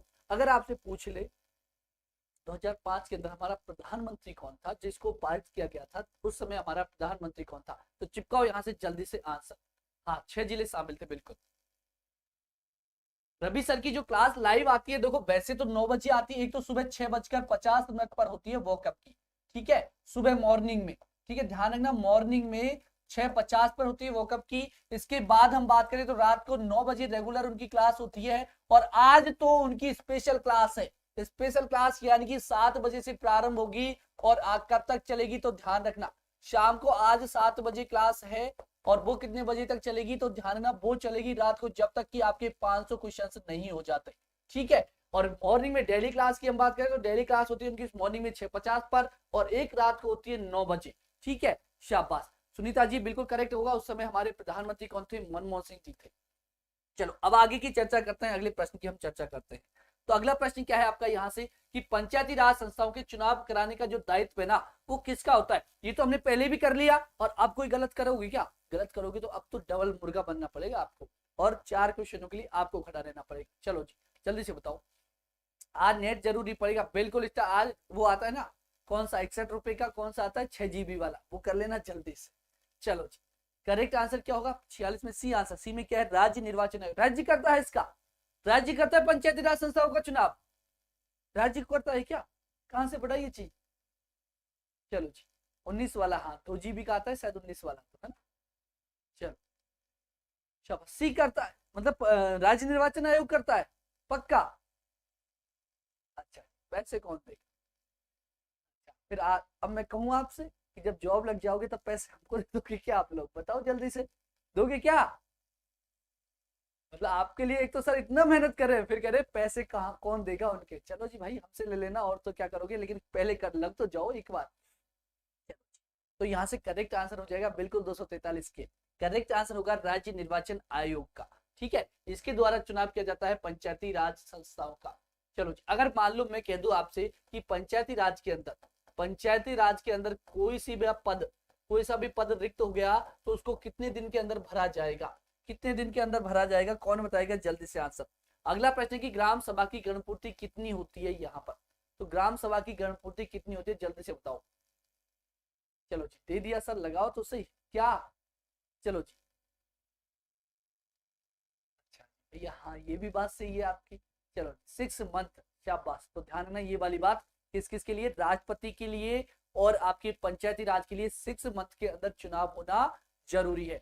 जबकि अन्य कोई सा भी पद हो, चाहे पंचायत राज के अलावा अन्य कोई सा भी पद हो, चाहे उपराष्ट्रपति का हो चाहे कहीं किसी और का हो, उनके लिए क्या करना है हमें? यथाशीघ्र ही हमें करना है। चलो जी सर मेरे पास, चलो ये तो और भी अच्छी बात है। तो यहाँ से करेक्ट आंसर क्या करना है? ग्राम सभा की गणपूर्ति के लिए 10वां भाग। कौन सा भाग? संजू जी बिल्कुल, एक दिन मेरे से भी यही हो गई चूक, ध्यान रखना। 1/5 मैंने आपको बताया होगा, लेकिन ध्यान रखना मैंने आज इसको बहुत अच्छे से देखा है और 1/5 नहीं करना। आपको गलती मैं मानूंगा मेरी कि मैंने आपको एक बार 1/5 बता दिया था इसका। 1/5 नहीं करना, तो ध्यान रखना 10वां भाग ही करना है। ग्राम सभा के लिए 10वां भाग ही करना है, कुल सदस्यों का 10वां भाग। अगर वो 1/5 है वो कब है? अगर पहली बार की बैठक के अंदर इतने सदस्य नहीं हो पा रहे तो अगली के लिए क्या कर सकते हैं हम? 1/5 कर सकते हैं, इसका आधा, ठीक है। अनुकूल जी हाँ, इसलिए मैं कह रहा हूं आज वापस इसको बता रहा हूं, कुल सदस्य संख्या का 10वां भाग ही आपको करना है। 1/5 कब आएगा? जब मान लो कि पहली बैठक हुई उसके अंदर आपके 1/10 सदस्य नहीं हुए, तो जब दोबारा होगी ना, दोबारा होगी, हाँ 1/10 ही करूंगा, तो दोबारा होगी ना उसके अंदर 1/5 होगा। 1/10 जी सर मैं भी कंफ्यूज हूँ, 1/10 ही होगा यहाँ पर। मैंने आज इस चक्कर में, क्योंकि मैं भी 1/5 ही पढ़ता था पहले, ठीक है। इन इसका जो मैंने ना 10 बुकों के अंदर देखा है तब जाके मैंने आपको कहा है कि 1/10 करेक्ट आंसर होगा। अगर दो जो आता है आपका 1/5 जो आता है वो, जैसे कि मान लो कि पहली बैठक हुई लेकिन यहाँ पर हम 1/10 सदस्य नहीं बना पाए, तो 1/10 सदस्य नहीं बन पाए ना, तो इसको हम दोबारा करेंगे तो उसके अंदर हम 1/5 का मान सकते हैं। लेकिन हमसे तो केवल इतना पूछेगा परीक्षा में कि ग्राम सभा की गणपूर्ति कितनी होती है, तो आपको 1/10वां भाग ही करना है। कौन सा भाग करना है? 1/10वां भाग ही करना है। हाँ जी सुनीता जी बिल्कुल सही है, आपका करेक्ट आंसर होगा। नहीं जी 50 पे नहीं रुकेंगे जब तक कि हमारे 70 ना हो। अगला प्रश्न क्या है आपका यहाँ से? अगला प्रश्न कि अजंता चित्रकारी में क्या निरूपित किया गया है? तो अजंता चित्रकारी में क्या निरूपित किया गया है? रामायण, महाभारत, जातक कथाएं या फिर आगम शास्त्र? तो जल्दी से बताओ यहाँ से करेक्ट आंसर क्या होगा। शाबाश 48 के अंदर सी आंसर आ रहा है आपका, जातक कथाएं होंगी। और सोच लो आप, और सोच लो, बिल्कुल पक्का। सुमन जी का भी यही आंसर, वेरी गुड। तो करेक्ट आंसर आपका हो जाएगा यहाँ से ऑप्शन सी आंसर करेक्ट हो जाएगा। कौन सी? तो ध्यान रखना, जातक कथाएं कहा जाता है किसको? अजंता चित्रकारी में निरूपित जो की गई है। अगला प्रश्न क्या है आपका? तो अगला प्रश्न यहाँ से कि उदयपुर के किस शासक ने चितेरों की ओबेरी नामक विद्यालय की स्थापना की थी? उदयपुर के किस शासक के द्वारा, हाँ जी जातक पक्का करेक्ट आंसर होगा। तो किस चितेरों की आवेरी नामक जो विद्यालय वो किसके द्वारा स्थापित किया गया था? राज सिंह के द्वारा, या फिर हम कहें किसके द्वारा? आपका अमर सिंह। तो ये तो होंगे ही नहीं। कौन सा होगा आपका करेक्ट? बिल्कुल यहाँ से नहीं। आपकी पॉलिटी की क्लास एक और होगी आपकी एग्जाम से पहले, उसके अंदर सारा कवर करने की हम कोशिश करेंगे। एग्जाम से पहले एक क्लास और होगी और एक ही क्लास के अंदर सारी पॉलिटी को खत्म करने की हम कोशिश करेंगे। तो यहाँ पर करेक्ट आंसर क्या होगा आपका? जगत सिंह प्रथम आपका करेक्ट आंसर हो जाएगा। चलो जी, अगला प्रश्न क्या है हमारा? अगला प्रश्न है कि जयपुर चित्रकला शैली का स्वर्ण काल किस शासक के काल को माना जाता है? तो जयपुर चित्रशैली का स्वर्ण काल जो माना जाता है वो किसके को मानोगे आप? तो ये तो हमने पहले भी कर लिया। करेक्ट आंसर क्या होगा? सवाई प्रताप सिंह, यानी कि फोर आंसर यहाँ से क्या हो जाएगा आपका? करेक्ट आंसर हो जाएगा। प्रारंभ भी मैंने आपको बता दिया, सवाई जयसिंह के काल को हम क्या कहते हैं? प्रारंभ कहते हैं।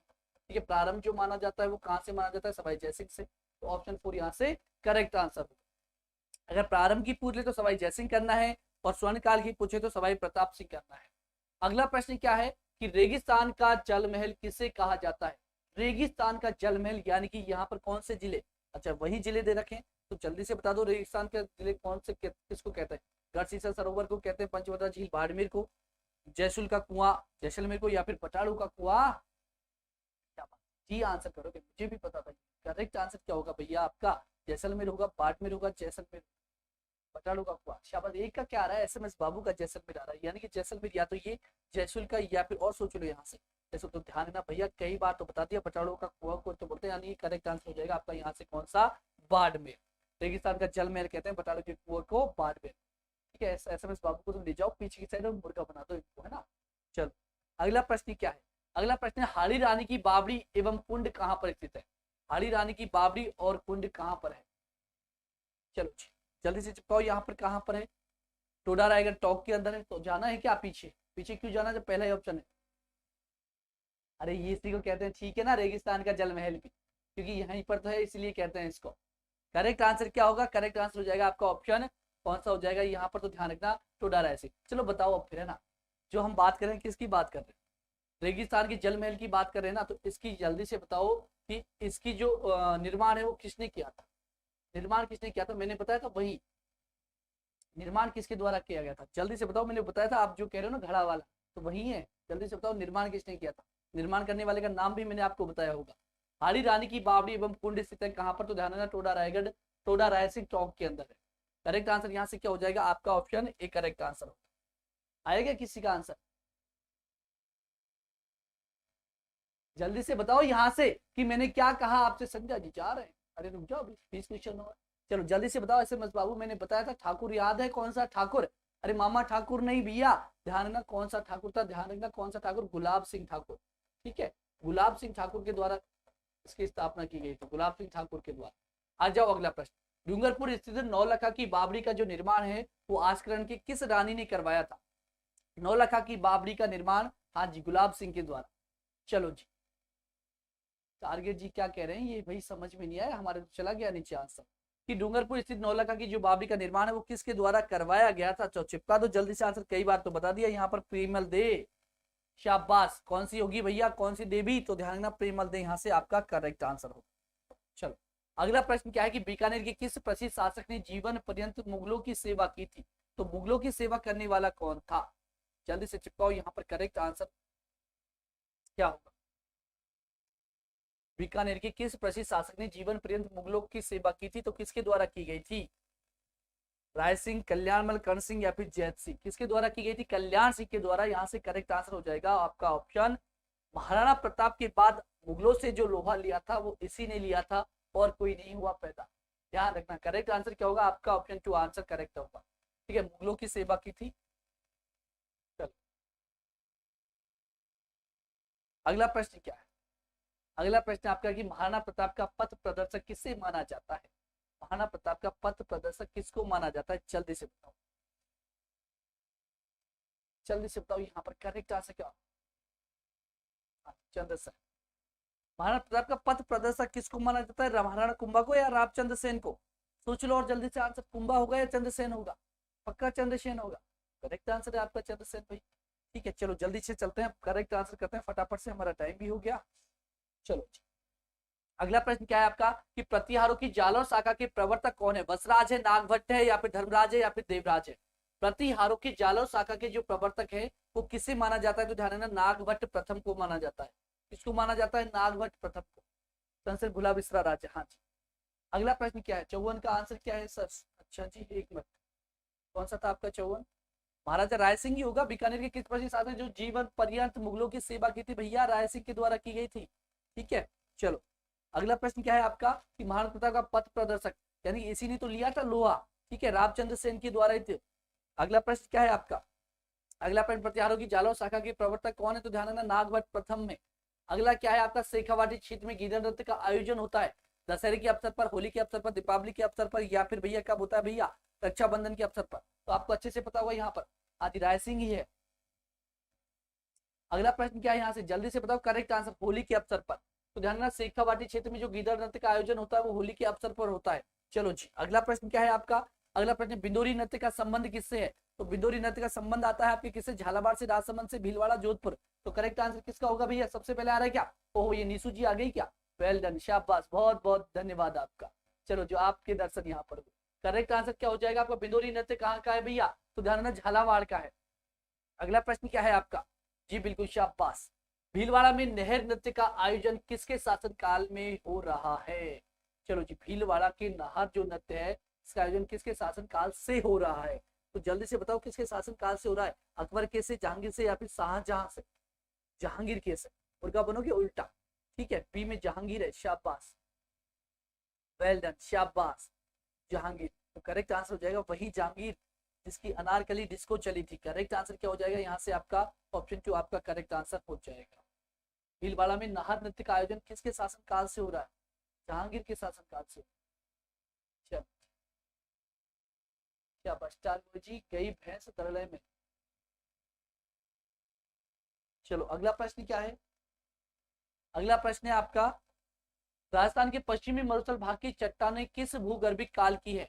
किस भूगर्भिक काल की है राजस्थान के पश्चिमी मरुस्थलीय भाग की चट्टानें? विंध्यवन युग की है, टर्शियरी युग की है, एसोशियन युग की है, या फिर आपकी कौन सी युग की है भैया? जुरासिक एवं इयोसिक युग की है। चलो जी, शाबाश, डी आंसर। नहीं जी नहीं, इयोसिन युग की है, टर्शियरी युग की है, विंध्यवन युग की है, जुरासिक युग की है। शाबाश, जुरासिक युग की है। यानी कि जुरासिक युग तो कहाँ पर है? आपका 4 के अंदर है। तो आपका करेक्ट आंसर क्या होगा यहाँ से? बिल्कुल आपका बी आंसर, साथ में बी आंसर, यानी कि टर्शियरी युग की नहीं है भैया। तो ध्यान रखना किसकी है? जुरासिक एवं इयोसिन युग की है। तो ऑप्शन 4 आपका यहाँ पर करेक्ट आंसर होगा। अगला प्रश्न क्या है कि राजस्थान के किस क्षेत्र में विंध्य पठार का विस्तार है? तो विंध्य पठार का कहाँ पर क्षेत्र? आपके उत्तर पश्चिम के अंदर, पूर्व पश्चिम के अंदर, उत्तर दक्षिण के अंदर, या फिर भैया आपकी कहाँ पर? तो ध्यान रखना, दक्षिण पूर्व के अंदर है। यानी कि करेक्ट आंसर आपका 4 आंसर हो जाएगा। हाँ जी, तो राजस्थान की विंध्य जो पठार है इसका विस्तार है आपके दक्षिण पूर्व के अंदर। अगला प्रश्न क्या है आपका? खारी नदी का उद्गम स्थल कौन सा है? अब बताओ जल्दी से, खारी नदी का उद्गम स्थल निम्न से बताओ जल्दी से। करेक्ट आंसर क्या होगा यहाँ से कि खारी नदी का जो उद्गम स्थल है वो किसका है? कौन सा है? बिजराल की पहाड़ी है, नाग पहाड़ी है, गोगुंदा की पहाड़ी है, खमनोर की पहाड़ी है? शाबाश। अगर खमनोर की हम बात करें तो भैया खमनोर की पहाड़ी की हम बात करें तो राजसमंद के अंदर यहाँ से कौन सी नदी निकलती है भैया? यहाँ से तो बनास निकलती है। ठीक है, गोगुंदा की पहाड़ी से कौन सी निकलती है भैया? यहाँ से बेड़च निकलती है। कौन सी निकलती है? बेड़च निकलती है। बिजराल की पहाड़ी से कौन सी निकलती है भैया? खारी निकलती है। कौन सी निकलती है? खारी। अगर बात करें नाग पहाड़ी से कौन सी निकलती है भैया? लूनी निकलती है, लूनी। लेकिन ध्यान रखना, खारी भी 2 है, खारी 2 और है। बिल्कुल बिल्कुल, शाबाश विशाल मीना जी, करेक्ट आंसर हो जाएगा आपका यहाँ से। अगर हम लोग यहाँ से बात करें, आपकी खारी भी 2 नदियां हैं, खारी भी। ठीक है, कौन कौन सी और है आपको पता होगा? एक तो कहाँ से निकलती है? शेरगढ़ से भी निकलती है। कहाँ से? शेरगढ़ से भी निकलती है। कौन सा शेरगढ़ है भैया? ये सिरोही वाला शेरगढ़ है। ठीक है, कौन सा है? ये सिरोहीगढ़ वाला। ठीक है, सिरोही के अंदर शेरगढ़ से भी निकलती है एक खारी नदी। ठीक है, अगर एक और खारी की बात करें तो ध्यान रखना, नागौर से, नागौर से भी निकलती है, नागौर के सांबर से और निकलती है एक खारी नदी। ठीक है, सांबर से। तो इनको भी ध्यान रखना। लेकिन हमें कौन सी पूछी है? तो ध्यान रखना, खारी नदी का जो उद्गम स्थल है वो बिजराल की पहाड़ी है, यहाँ पर खारी यही है। करेक्ट आंसर कौन सा हो जाएगा? आपका ऑप्शन 3 करेक्ट आंसर हो जाएगा यहाँ से। चलो अगला प्रश्न क्या है आपका? हाँ जी, अगला प्रश्न क्या है यहाँ से? आपका अगला प्रश्न है कि सूकली नदी किस नदी की सहायक नदी है? यहाँ पर क्या कहा है? सूकली नदी किस नदी की सहायक नदी है? यहाँ पर पश्चिमी बनास की है, लूनी की है, माही की है, बनास की है? अमीना बानो जी नोटिफिकेशन नहीं आते आपके पास, टेलीग्राम चैनल ज्वाइन कर रखा है क्या? अगर नहीं कर रखा तो जल्दी से कर लो, पहले जाके वहां पर नोटिफिकेशन मेरी क्लास का तो मैं पहुंचा देता हूँ। और सर से भी कह रखा है कि वो भी अपनी अपनी क्लास को वहां पर जरूर डाले करने से स्टार्ट करने से पहले। चल तो जल्दी से बताएंगे यहाँ पर टेलर जी, बिल्कुल टेलर वर्षा जी का भी आंसर आ रहा है, लूनी नदी। ये सूखली है, सूखड़ी नहीं है, ध्यान रखना ये सूखड़ी नहीं है। एक है आपकी सूखड़ी नदी, कौन सी? सूखड़ी नदी। आपकी सूखड़ी नदी होती तो बिल्कुल पक्का लूनी करेक्ट था आपका। क्या कह रखा है मैंने? ध्यान, अगर सूखड़ी नदी होती तो पक्का लूनी नदी था, सूखड़ी नदी नहीं है, सूखली नदी है। जल्दी से बताओ यहाँ से, ज्ञान वर्मा जी बिल्कुल। अगर सूखड़ी नदी कहते तो आपका पक्का था कि लूनी नदी है, सूखड़ी नदी की। सूखड़ी नदी किसकी है सहायक? तो ध्यान रखना लूनी नदी की है। सूखड़ी ही समझ रखा है। अच्छा, सूखड़ी नहीं समझना, सूखली समझना है यहाँ पर। शुक्ली नदी कौन सी है? हाँ, चलो जी। सुखेल, नाम थोड़ा सा चेंज करते हैं ना उसका। जल्दी से बताओ किस नदी की सहायक नदी है, फिर जल्दी से बताओ। भारत सिंह जी, तो ध्यान है ना पश्चिमी बनास की है।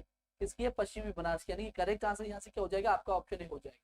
ठीक है, चलो जी अगली बात करें हम यहाँ से कि किस दुर्ग के परकोटे को कमरकोट कहा जाता है? किस दुर्ग के परकोटे को कमरकोट कहा जाता है? बयाने के दुर्ग को, रणथंभौर के दुर्ग को, या कहीं गागरोन, या फिर कौन सा बचा आपका सोनारगढ़ का? चलो जल्दी से बताओ यहाँ से। जी बिल्कुल, जल्दी से बिल्कुल बचा के रखना है नेट को, तो ध्यान रखना सारे दिन रील वील सब देखना बंद कर देना, क्वालिटी देखो तो 144 में ही देखना। ठीक है, चलो जी अब जल्दी से करो, डी को लॉक करते हैं। यहाँ पर किस दुर्ग के परकोटे को कमरकोट कहा जाता है? तो बिल्कुल सोनारगढ़ के किले के जो परकोटा है उसको सोनारगढ़ का क्या कहा जाता है? कमरकोट कहा जाता है। करेक्ट आंसर हो जाएगा यहाँ से कौन सा आपका? सोनारगढ़। अगला प्रश्न क्या है आपका? तो किस दुर्ग में मुस्तफाबाद दुर्ग कहते हैं? किस दुर्ग को मुस्तफाबाद दुर्ग कहा जाता है? अचलगढ़ को थोड़ी कहते हैं, सिवाना को थोड़ी कहते हैं भैया, सुवर्णगिरी को, या फिर गागरोन को? 1444 क्या पास किसको कहते हैं? आ जाऊंगा रेहान, गागरोन दुर्ग को कहते हैं भैया, ध्यान रखना मुस्तफाबाद दुर्ग। तो करेक्ट आंसर यहाँ से क्या होगा? ऑप्शन 4। आपको पता होगा यहाँ पर युद्ध होता है, युद्ध किस किस के बीच होता है भैया? सुल्तान, सुल्तान नाम क्या था? सुल्तान महमूद, महमूद है ना, महबूब नहीं महमूद। ठीक है, और कौन था भैया? अचलदास खिची था ना, अचलदास खिची का तो पुत्र था, अचलदास थोड़ी था। उसका पुत्र था सुल्तान महमूद, और उसका पुत्र का नाम क्या था अचलदास का? पालड़ था, क्या नाम था भैया ना? पालड़ था ना। इनके द्वारा युद्ध लड़ा गया था, इसमें विजय होती है किसकी? सुल्तान की। और जैसे ही विजय होती है उसके बाद इस दुर्ग का नाम रख दिया जाता है मुस्तफाबाद। कौन सा दुर्ग? मुस्तफाबाद। ठीक है देव बाबू जी, नहीं कोई सा युद्ध हुआ था, ध्यान रखना मुस्तफाबाद किसके भी? सुल्तान महमूद और कौन से? पालड़। जो आपका अचलदास खींची है इसका पुत्र था पालड़, इसके द्वारा युद्ध लड़ा गया था। यहाँ पर जीत होती है सुल्तान महमूद की, और सुल्तान ने उसका जो नाम है वो बदल कर क्या रख दिया? मुस्तफाबाद रख दिया। तो यहाँ से करेक्ट आंसर क्या होगा? 4 आंसर आपका करेक्ट आंसर हो जाएगा। चल अगला प्रश्न क्या है? अगला प्रश्न क्या है आपका यहाँ से? बिल्कुल आईएएस विराट सैनी जी, हो याद है आपका नाम मुझे, बहुत बहुत दिनों बाद पहले आए हो है ना, पहले देखा था ये नाम। गागरोन दुर्ग के संदर्भ में गलत कथन कौन सा है? इसका परकोटा जालिम कोट कहलाता है, यह प्रसिद्ध जल दुर्ग है, इसमें हुंकार तोप स्थित है, और इस दुर्ग में संत पीपा जी का संबंध है। तो सोच लो समझ लो जल्दी से कर दो करेक्ट आंसर यहाँ से। तोप है क्या इसमें? हुंकार तोप है क्या इसके अंदर? शाबाश जी, बिल्कुल मुकुल जी, वेरी गुड इवनिंग, बहुत बहुत स्वागत है आपका भी। तो यहाँ से करेक्ट आंसर क्या होगा आपका? हुंकार तो इसमें गलत है भैया ना, गागरोन के अंदर नहीं है। कहाँ पर है? जल्दी से कमेंट बॉक्स में चिपका दो आंसर। भरत सिंह जी बिल्कुल शाबाश, यहाँ से करेक्ट आंसर। कहाँ पर है हुनकार तोप? तो जल्दी से बताओ। मानवाई का विवाह किस मुगल शासक से हुआ था? मानवाई का जो विवाह है वो किससे हुआ था? बूंदी के तारागढ़ में है तोप। तो बिल्कुल। चलो जी अगला प्रश्न क्या है? जल्दी से आंसर करेंगे यहाँ पर कि मानवाई का जो विवाह है किस मुगल शासक से हुआ था? सलीम से हुआ था, सलीम। जल्दी से बता दो। शाबाश, किसके साथ हुआ था? सलीम के साथ ही तो हुआ था। अनारकली डिस्को चली, अरे सलीम का नाम ही क्या मिलता है? जहांगीर। क्या नाम मिलता है? जहांगीर। ठीक है, तो जहांगीर से ही तो हुआ था मानबाई का विवाह। करेक्ट आंसर यहाँ से क्या हो जाएगा आपका? ऑप्शन ए हो जाएगा। ठीक है, अगर पूछ ले कि मानबाई किसकी पुत्री थी भैया, किसकी पुत्री थी मानबाई, पता है क्या? नहीं पता, कोई बात नहीं। कंचन जी बिल्कुल वेरी गुड इवनिंग। तो ध्यान रखना मानबाई किसकी पुत्री थी? तो ध्यान रखना ये किसकी पुत्री थी भैया? भगवंत दास की पुत्री थी। किसकी थी? भगवंत, हाँ भगवंत दास की पुत्री थी। चलो जी अगला प्रश्न क्या होगा यहाँ से? हमारा अगला प्रश्न आपका कि कर्मा गौरा ने अपने प्राणों का त्याग किया था, क्यों किया था? शिक्षा के लिए, करों के विरोध में, वृक्षों के लिए, या फिर 1857 की क्रांति के लिए? तो इसमें तो गलत करना ही नहीं है यहाँ से। ठीक है, शाबाश, भगवान दास की थी। हाँ भगवान दास वही है। चलो हाँ जी, करेक्ट आंसर ज्ञान वर्मा जी, वृक्षों को बचाने के लिए। गर्भगुंजन भी वहीं पर है, गर्भगुंजन। चलो सी आंसर, बच्चों को बचाने के लिए जो गोरा कर्मा ने अपनी जान दी थी वो करेक्ट आंसर आपका हो जाएगा। किसके लिए जान दी थी, लेकिन यहाँ पर ऑप्शन 3 करेक्ट आंसर होगा भैया। कहाँ पर, तो ध्यान होगा कर्मा गोरा का संबंध कहाँ से आता है, तो ध्यान रखना जोधपुर से आता है। अगर जोधपुर की ही हम बात करें तो जोधपुर में भी कहाँ से आता है भैया, तो ध्यान रखना इनका आता है रामासड़ी, कौन सी जगह भैया, तो हाँ वहीं से आता है जोधपुर के अंदर।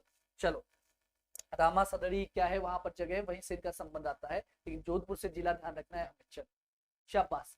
अगला प्रश्न क्या है आपका यहाँ से, अगला और अंतिम प्रश्न है, अमृता देवी की स्मृति में विश्व का एकमात्र वृक्ष मेला कहाँ पड़ता है, तो ये तो हमने पहले भी पढ़ लिया। कहाँ पर पड़ता है, खेजड़ी गांव, और कहाँ पर पड़ता है खेजड़ी गांव, आपके जोधपुर के अंदर। कहाँ पर, जोधपुर के अंदर।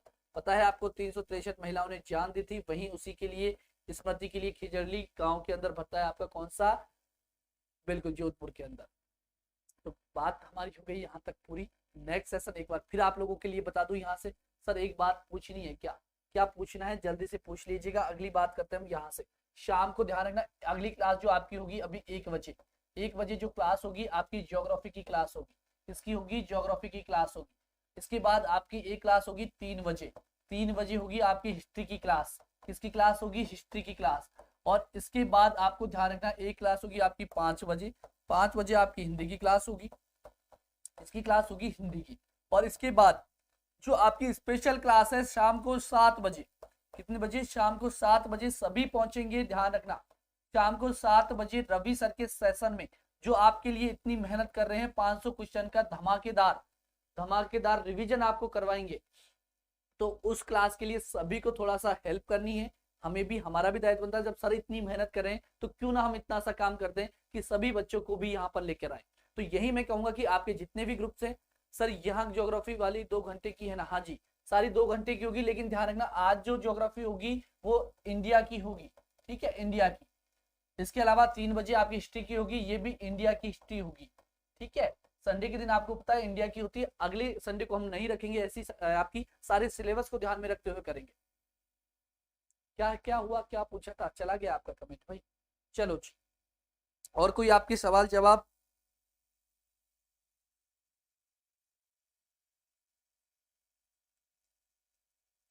चलो आज ही बात करेंगे इसके ऊपर। रवि की सर की महामैराथन क्लास है, उसको आपको थोड़ा सा सपोर्ट करना है। तो मिलते हैं आपसे नेक्स्ट सेशन के अंदर, तब तक के लिए दीजिए हमें इजाजत। सर सेकंड ग्रेड के टॉपिक्स के अनुसार करवाते हैं क्या, हाँ जी सेकंड ग्रेड के अनुसार ही करवाते हैं निशु जी। चलो जी कंचन जी, बिल्कुल वेरी गुड, बिल्कुल। तो tata bye bye, take care, मिलते हैं नेक्स्ट सेशन में, तब तक के लिए जय हिंद जय भारत।